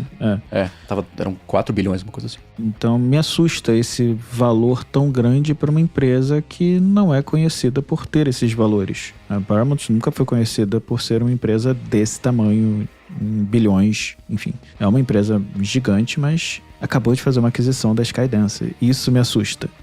Parece o filme se repetindo. Olha só, o filme se repetindo, né? Mas parece muito, porque a gente viu exatamente a mesma coisa com a Warner e a Discovery e deu tudo errado. E a Warner continua pagando o preço por uma fusão mal feita. Depois a Netflix compra tudo. Quando compra a Paramount, Warner, Skydance. E por Discovery. metade do preço, né? Sei lá. Porque é o que parece. Porque cada ano que passa se desvaloriza mais. Então, enfim... E aí depois a Apple compra todo mundo. A Apple foi uma das que apareceram lá no início, né? Nossa, cara, teria sido tão bom. Eles já produziam um monte de coisa lá, né? Então, Ted Lasso da Warner. Exato. A Warner distribuiu F1, já tava meio em casa, né? Shrinking, eles produzem lá. Shrinking, exatamente. Sou obrigado a falar porque eu vi quando eu tava lá.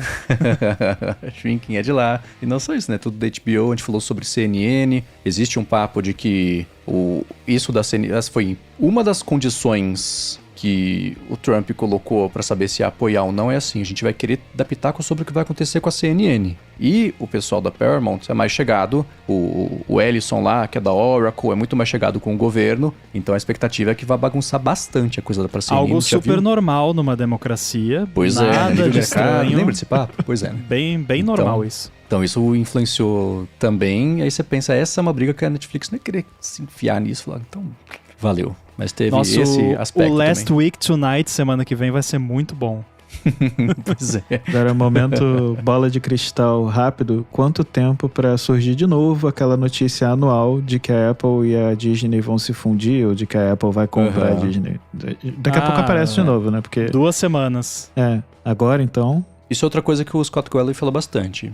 É inevitável que a Disney seja vendida para alguém no médio prazo. Ele falou, em 90 dias você vai começar a ouvir falar sobre uma venda e que a Apple deve ser a que tá a principal colocada para colocar. Primeiro, porque ela não... Colocada pra colocar é bom, né? Mas primeiro, porque ela não comprou ninguém ainda. Porque se a Paramount quiser comprar... Pode ser que a Netflix queira comprar, né? Pega esses 80 bilhões e coloca. Quanto vale a Disney hoje? A última vez que eu vi tava 100 e poucos bilhões. Já foi 200, se eu não me engano. Acho que agora tá 186. Era 81 a Warner, então não dá, né? Ia ter que juntar muito. Mas é uma coisa que a Apple poderia, sim. Mas isso é só a parte cinematográfica ou tudo? O Walt Disney Company, tudo. Tudo. Tá. Com os parques, né? Que eu acho que é algo que pesa também. A última vez que eu vi alguma notícia assim, falava já em fusão, não mais em compra. Eu lembro que falava, de Apple e Disney se fundindo, que o board ali já é muito próximo um do outro, enfim. Tem a Pixar, né, que tá ali no meio de tudo. Mas eu lembro que eles discutiram isso num ATP e a conversa deles também me trouxe a mesma reflexão, que tipo, nossa, mas daí a Apple vai ter parque de diversão, né? Sabe, não faz sentido. A Apple vai concorrer com o Beto Carreiro.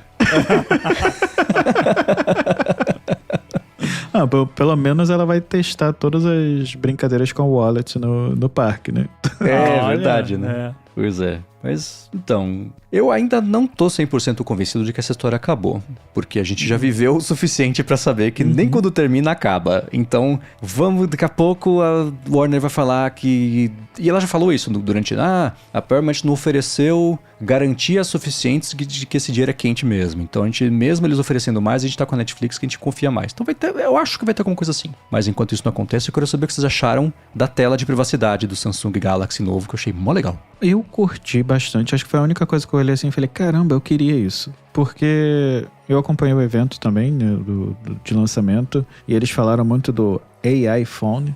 Não sei como é que deixaram isso passar, mas de AI novo mesmo eu não vi nada que justificasse uma mudança muito grande, mas essa da privacidade realmente achei bem legal, bem divertida, e é controlada por software, o que eu achei mais legal. Eu achei que não ia ser, achei que ia ser tipo uma película, muito mal falando, mas enfim... É controlado por software. Isso eu achei bem divertido, bem legal. Nossa, cara, eu não cheguei a ver ainda. Eu acho que o MKBHD fez vídeo e tá na minha lista pra assistir depois, mas eu ouvi várias pessoas comentando, li a respeito. Eu achei a ideia sensacional. Muito boa mesmo. E eu quero que todo mundo copie isso, porque é muito bacana.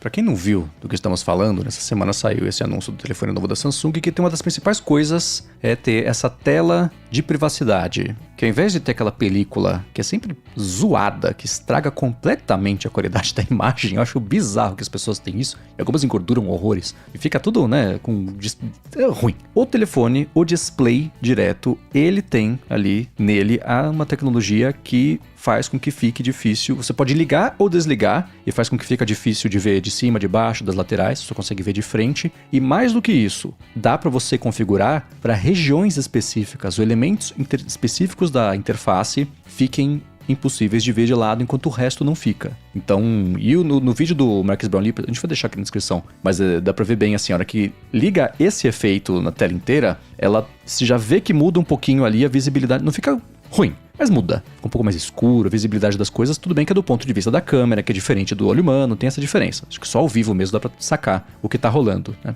Mas se for uma coisa que piora um pouquinho essa experiência de uso, eu achei muito legal ter essa opção de ser um controle 1000 por pixel e você poder só a notificação que chegar do banco, essa você liga a privacidade e não dá pra ver de lado enquanto o resto da tela dá, né? Aí você pensa, mas por que eu queria que só um pedaço fique em privacidade? Pode ser, porque influencia e dá faniquito da tela tá com aquilo o tempo inteiro e às vezes tá sentado num ângulo meio idiota, você não consegue, né?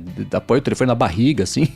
Nem sempre todo mundo usa o telefone 100% do tempo exatamente de frente, então isso pode influenciar um pouquinho. Por exemplo, né? Você pode ligar na tela inteira só quando você for usar o celular em público. Tipo, vou viajar, né?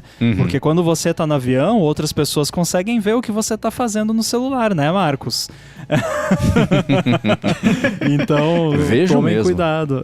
Tomem cuidado o que vocês fazem. E pior que eu tenho essa mania, assim, eu já falei aqui, né? O Coca também já falou que, você também, a gente tá num voo ali, coisa, sempre faz aquela pesquisa de campo, tipo, o que a pessoa tá usando? Tá usando Dark Mode? Você não tá... Não é a fofoca. Nunca Dark Mode, pra me incomodar. Você não tá interessado na fofoca, você quer saber, tipo, o que a pessoa usa, qual é o aparelho, quais apps que usa, né? Se fosse mais cara de pau, já ia perguntando, o que você tá usando aí, né? Mas tem gente metida, encherida, que fica de bituca ali pra ver o que... Não, de butuca, né? Bituca é outra coisa. Butuca de cigarro.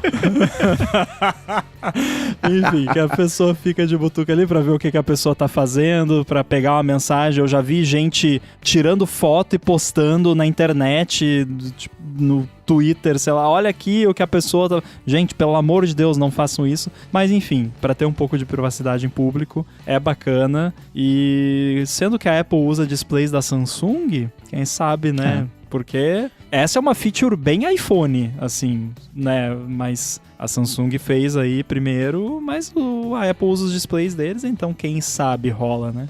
Eu torço muito pra que ele fique inteligente. Por exemplo, você saiu de casa, ativa na tela inteira automaticamente. Eu gostaria de algo assim, sabe? Tipo, me afastei de casa, ativa automaticamente. Eu não preciso ter que ficar ativando na mão, enfim. A Apple faria desse assim. jeito. Eu gosto de imaginar, pelo menos, que tipo... ou também assim, você ativa um modo foco específico, naquele foco ele ativa ou não, e também de quando você tá ou não em um local, entre aspas, seguro, que você poderia definir. Eu acho que poderia ser uma parada assim, mas eu gostei mais ainda do lance de funcionar nas notificações, por exemplo, para só as notificações não aparecerem, ou então poderia ser tipo, só em alguns apps específicos, tipo no WhatsApp, no iMessage, que eu não quero ver que as outras pessoas vejam as mensagens que eu tô mandando, ou no app do banco, obviamente, o que poderia funcionar, inclusive com shortcuts. Você vai lá no shortcuts e bota, quando abrir o app tal, ativa a privacidade, quando sair do app, desativa. Enfim, dá pra pensar N possibilidades pra isso. Que bom que temos essa opção agora e tomara que venha pra muitos aparelhos no futuro. Pois é, minha expectativa é que é o tipo de coisa que vai virar, numa escala não tão infinita de tempo, vai ser o padrão de telefones. Tomara. Porque hoje é a Samsung Display que faz, que você comentou, que inclusive faz tela para Apple, que é separada da Samsung Mobile, as divisões da Samsung são bem independentes, né? Então, daqui a pouco, não vai ser só ela que vai fazer. Tem como é que chama? EOD, BOD, EOB, tem uma outra fabricante de tela também que até perdeu o contrato com a Apple faz um tempo, mas ela faz também, então, que nem como a tecnologia OLED normal, né? Ela passou a ser dominada por mais de um fabricante. Hoje tem aqui o LED, essa outra coisa que o Sirius usa, cada vez que ele fala, eu descubro que tem 18 jeitos novos de você botar um LED atrás do outro, na frente do outro, lado do outro, fazer cor, né? Então, isso deve começar a aparecer em mais dispositivos e, sim, não só de fabricantes, mas também de tablet, de computador, né? Você usar o computador no trabalho ou em uma coffee house, sei lá. Então, isso eu gostei. BOE, o Douglas falou aqui, isso. Pra quem quiser essa opção de versão de pobre, você pode fazer o que eu faço às vezes, se eu tô num lugar que eu quero mexer, tipo, tô aqui no lugar, eu tenho que fazer um Pix e não quero que ninguém fique vendo ali a tela do banco. Eu coloquei no Control Center do meu iPhone aquela opção Reduce White Point, que deixa o brilho da tela menos do que o brilho mínimo. E aí você diminui o brilho no mínimo, bota essa opção Reduce White Point, a tela fica quase preta, você mal consegue enxergar o que tá aparecendo na tela. E aí isso dificulta, obviamente, de pessoas que estão um pouquinho mais afastadas de ver qualquer coisa, que fica difícil até pra você ver, mas pelo menos é o suficiente pra você conseguir fazer o que tem que fazer e sem ter medo de que alguém tá vendo tudo ali. Por um segundo eu achei que você ia falar da película. Não, a película, pra quem realmente quer, é uma opção, mas é que nem o Marcos disse, estraga muito. Eu tava uma vez no Apple Store lá nos Estados Unidos e aí eu tinha uma mulher do meu lado que estavam instalando essa película no iPhone dela e eu lembro que eu vi assim, meio só de lado assim, eu já vi que tava bem feia a coisa. E aí é aquele lance, aí vira uma tela LCD, TFT dos anos 90, sim. Que você não pode olhar um pouquinho de lado que já fica tudo preto. Aí, poxa. Preto não, se olha de lado é meio amarelado. Se olha pro outro lado é meio azul, de cima é cinza, embaixo é verde, é muito ruim. E aí você tá ali, sei lá, na cama, quer mexer no celular, daí não consegue. Enfim, às vezes a gente tá com preguiça, não quer ficar segurando bonitinho ali o celular. É, exatamente. Mas muito legal. Espero que a gente veja isso no futuro não tão distante assim também, que foi bacana. Muito bem, pra encerrar o episódio, vamos pro Alô DT, a parte que todo fim de episódio, quando dá tempo, a gente traz aqui as perguntas, as dúvidas, assistência técnica não, mas o resto, se você for em gigahertz.fm/feedback, e vai ser difícil você escrever feedback de um jeito que não caia na página de feedback, e você pode mandar isso pra gente, e foi isso que a Camila Molina fez. Ela falou o seguinte: vi a notícia sobre a Apple lidando com o aumento dos custos de componentes pro MacBook mais baratinho, e fiquei me perguntando como é que isso vai impactar os consumidores, né? Será que os preços vão subir? Isso acontecer, vai afastar mais gente de compra? Tem essa história de que na semana que vem a Apple vai anunciar um MacBook mais barato do que o resto do que ela oferece hoje em dia, né? Não que seja barato, menos caro, exatamente, né? E tem do outro lado toda essa parte de componentes que está aumentando bastante, de que a Apple está negociando, que conseguiu com a Samsung com 100% de aumento, que é menos até do que tinha aumentado o resto. E ela falou que, assim, não manja tanto de tecnologia, mas achou que a Apple tinha até um controle sobre preços, não é o caso. Vocês têm expectativa de que nesse ano a gente veja reflexo disso, considerando que o próprio Tim Cook e o Kevin Parekh, eles falaram na última divulgação do relatório fiscal que, sim, eles acham que em algum momento vai subir o preço, mas que por enquanto estava sob controle. Mas o MacBook da semana que vem é uma coisa, mas tem MacBook Pro reformulado mais pro fim do ano, tem próprio iPhone também, né? E a falta de componente é memória, é chip, é meio tudo, né? Que a IA tá em servidores, tá tudo meio engolindo isso aí. E aí? Eu acho que o que impacta mais é a memória RAM. O resto tem impacto, mas no caso da Apple especificamente, como ela não tá comprando, a maioria dos chips não é chip de IA que ela compra pra botar no iPhone, né? Tem o chip dela, que claro, a fábrica vai estar fazendo outras coisas também, mas acho que nesse ponto eles têm um certo controle maior, mas RAM não. A Apple não tem controle sobre a fabricação e disponibilidade de memória RAM, então vai impactar a Apple. O que acontece é que assim, eu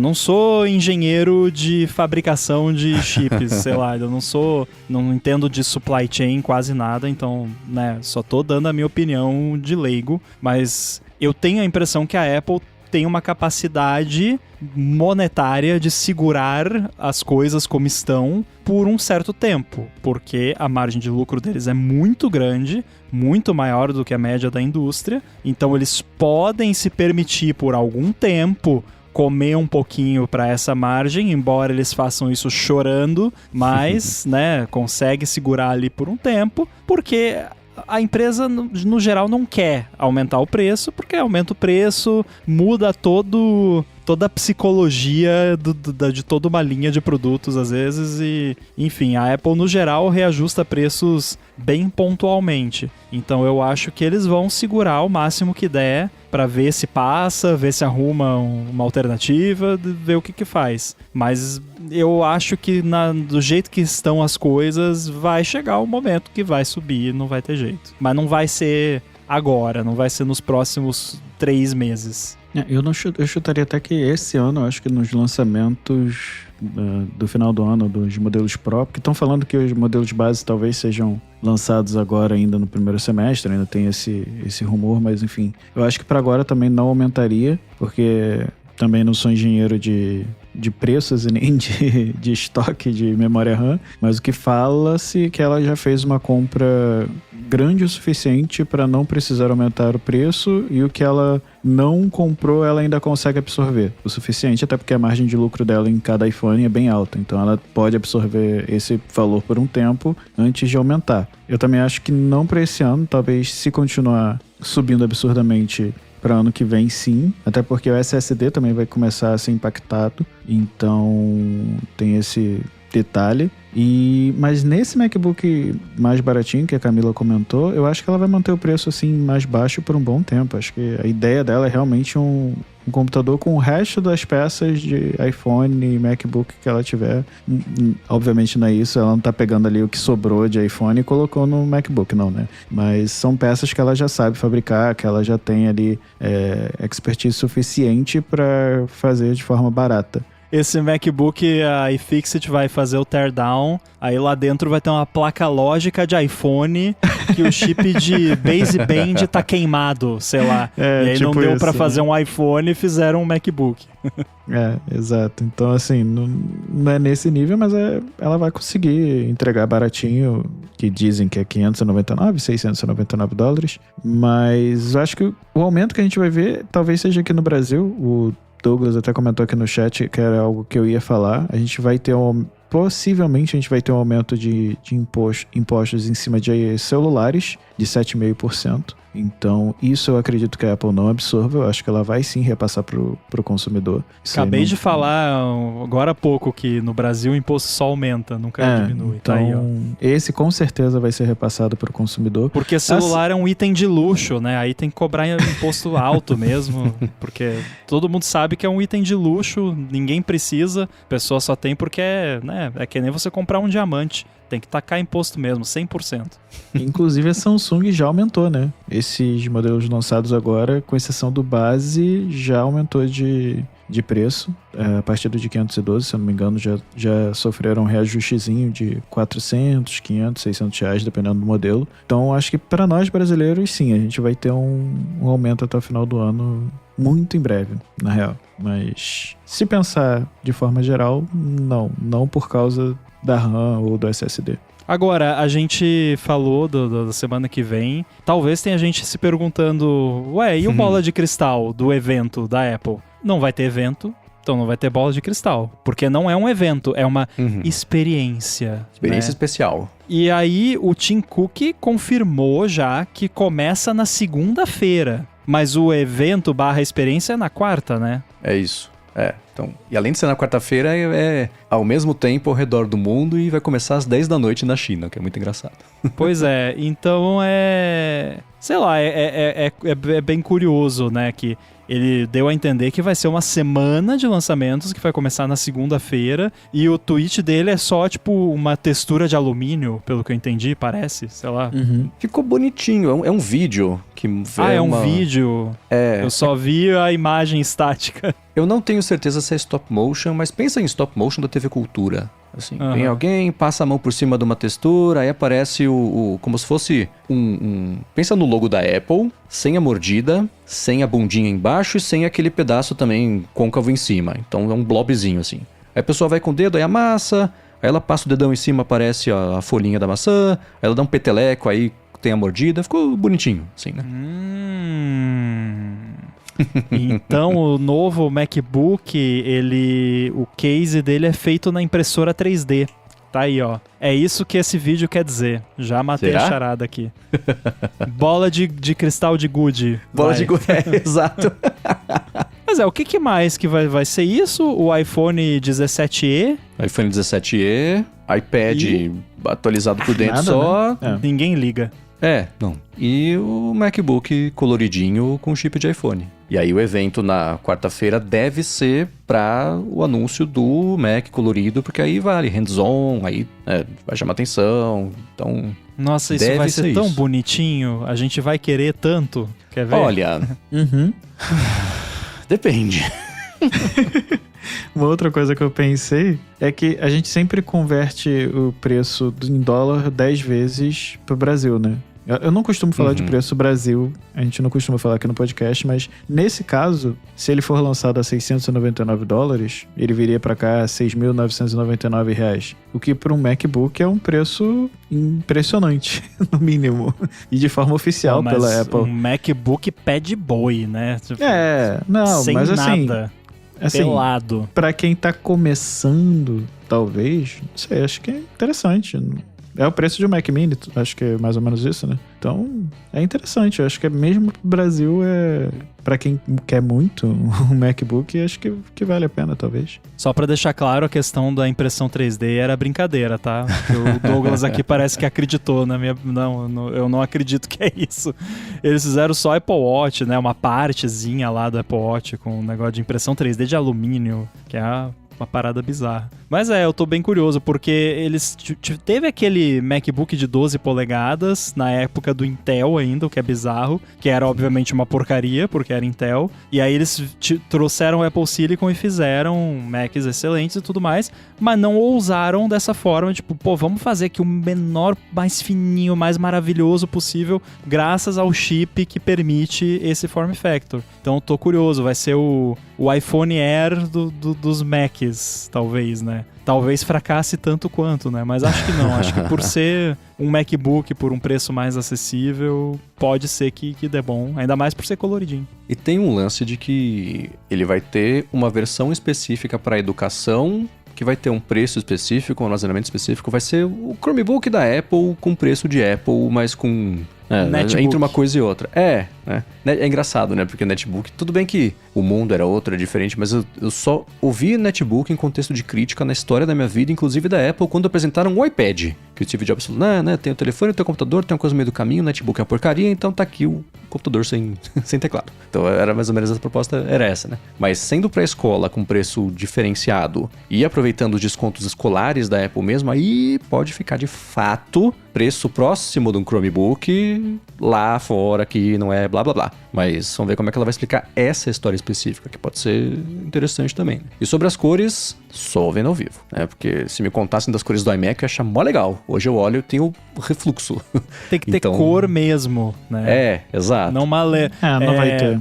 Uma nota de cor, né? Tipo vinho, notas amadeiradas, né? Isso. Dá uma nota de azul, uma nota de laranja. O convite, eu achei linda a arte. É bem bonito. Tem cores...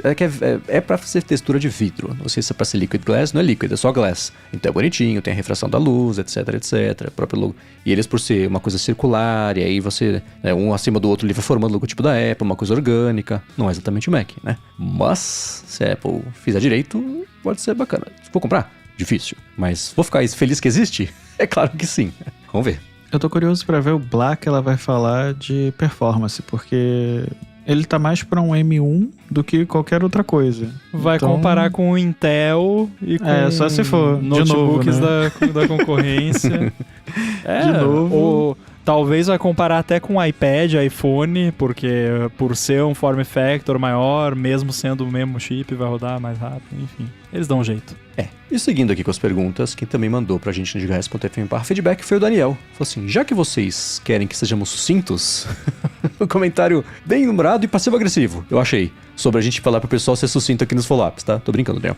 Ele falou o seguinte, qual o aplicativo que vocês usam para ouvir podcast e o que ele tem de melhor que o aplicativo de podcast da Apple, porque não tem, porque vocês usam de terceiros? E é uma pergunta que tá no momento de transição, né, pro Rambo, mas... Não, eu continuo usando o Overcast por causa principalmente da simplicidade dele, que você só baixa os episódios e escuta e é isso. E o recurso que eu mais amo é o Smart Speed, que ele... Eu não gosto de escutar podcast acelerado, em 1.5, 2, 3x. Nada contra quem faz isso, tem até amigos que fazem, mas eu não faço. E eu boto o Smart Speed, ele só reduz os silêncios. Então, quando tem pausas, ele diminui aquelas pausas e com isso você ganha muito tempo ouvindo e não tem aquela sensação de estar ouvindo acelerado a pessoa falando muito, que daí eu me perco, eu não consigo prestar atenção no negócio. Então é isso, é basicamente isso. O app nativo da Apple é excelente, principalmente mais recentemente assim, que eles botaram vários recursos que estavam faltando, tem a transcrição lá, bacana, tem os capítulos, tudo, mas a simplicidade do Overcast e o Smart Speed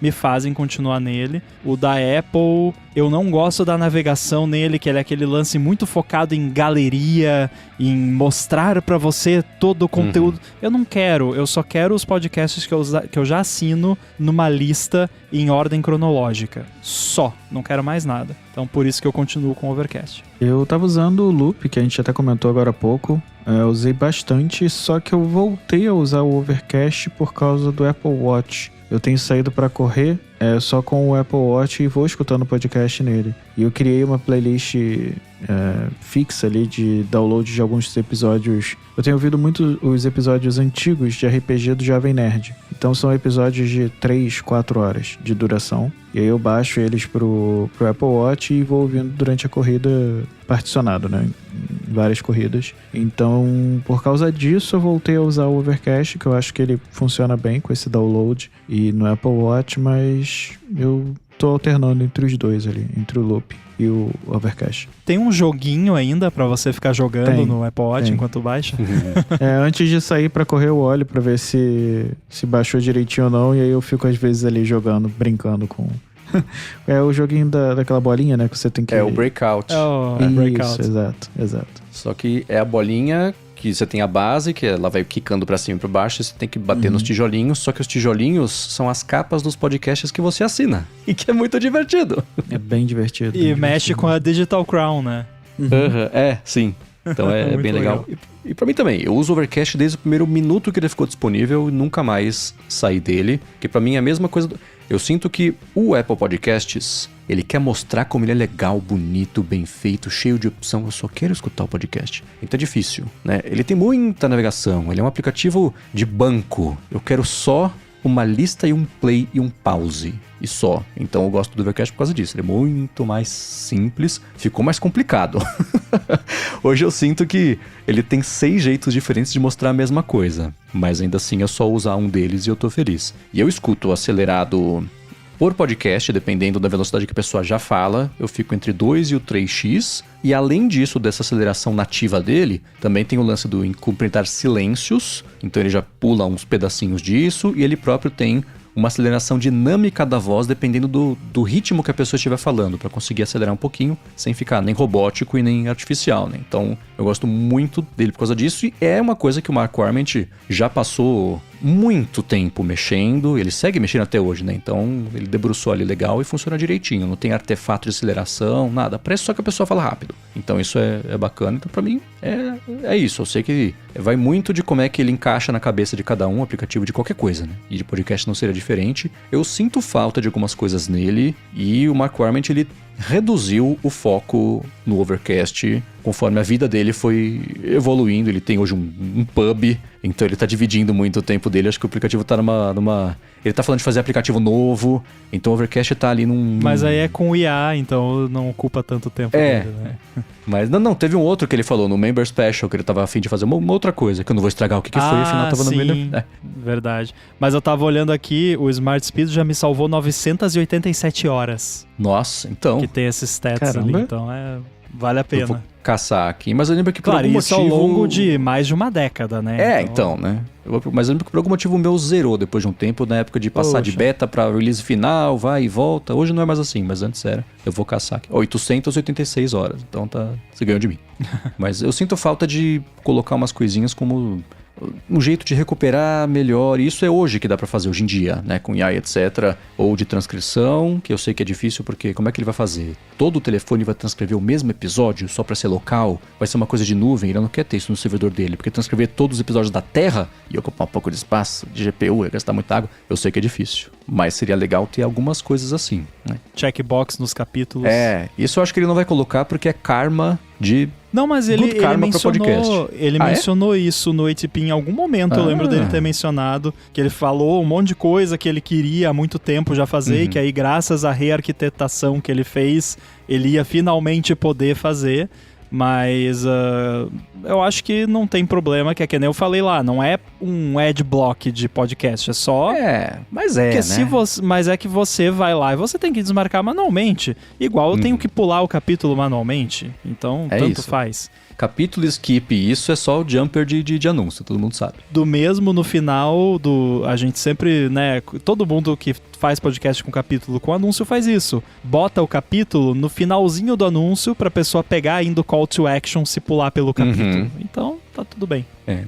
Aliás, fazendo a edição do podcast do 95 Mac, o Happy Hour, né, que é o semanal, eu aprendi uma coisa nova do Overcast, do Forecast, eu nunca vou conseguir falar a primeira vez. Forecast é o aplicativo do Marco Arment, que é para fazer a parte de você exportar o podcast para ser escutado e o MP3 final com capítulos, com arte, etc. Ele tem uma função que é específica de podcast para você tirar anúncio e colocar conteúdo extra.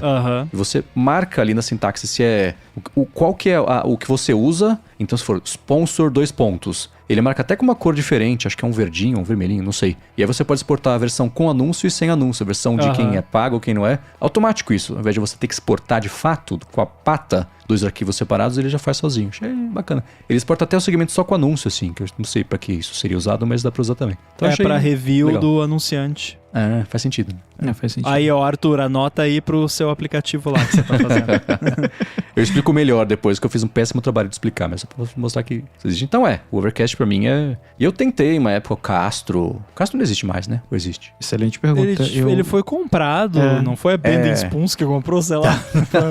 Alguém comprou. Pocket Casts, eu sei que tem um monte, testei todos eles, eu sempre volto correndo pro Overcast, pra mim ele funciona perfeito. E pra finalizar o episódio, Fih Camargo disse o seguinte: o que é o Super Feed? Ele falou que viu na screenshot, inclusive, do Loop, né, na matéria que saiu do Mac Magazine, e falou, me pareceu uma arte da Gigahertz, mas eu nunca nem ouvi vocês falarem do Super Feed aqui. Se não é da Gigahertz, peço mil desculpas. Rambo, o que é o Super Feed? É da Gigahertz? É da Gigahertz, olha só que legal. O Superfeed é pra quem é super fã da Gigahertz. Parece que eu tô fazendo propaganda de algo pago aqui, mas não é grátis. Tem lá o link no site da Gigahertz e o Marcos vai deixar também nas notas desse episódio, que é pra você assinar todos os podcasts da Gigahertz num único feed. É só isso, basicamente. Então, todos os podcasts da Gigahertz você recebe nesse único feed. É assim, é uma questão de praticidade. Não muda nada você assinar o Superfeed ou assinar individualmente o Olá Mundo, o Área de Trabalho, o Área de Transferência e o A Fonte. Dá na mesma. Só que no Superfeed é tudo em um só feed.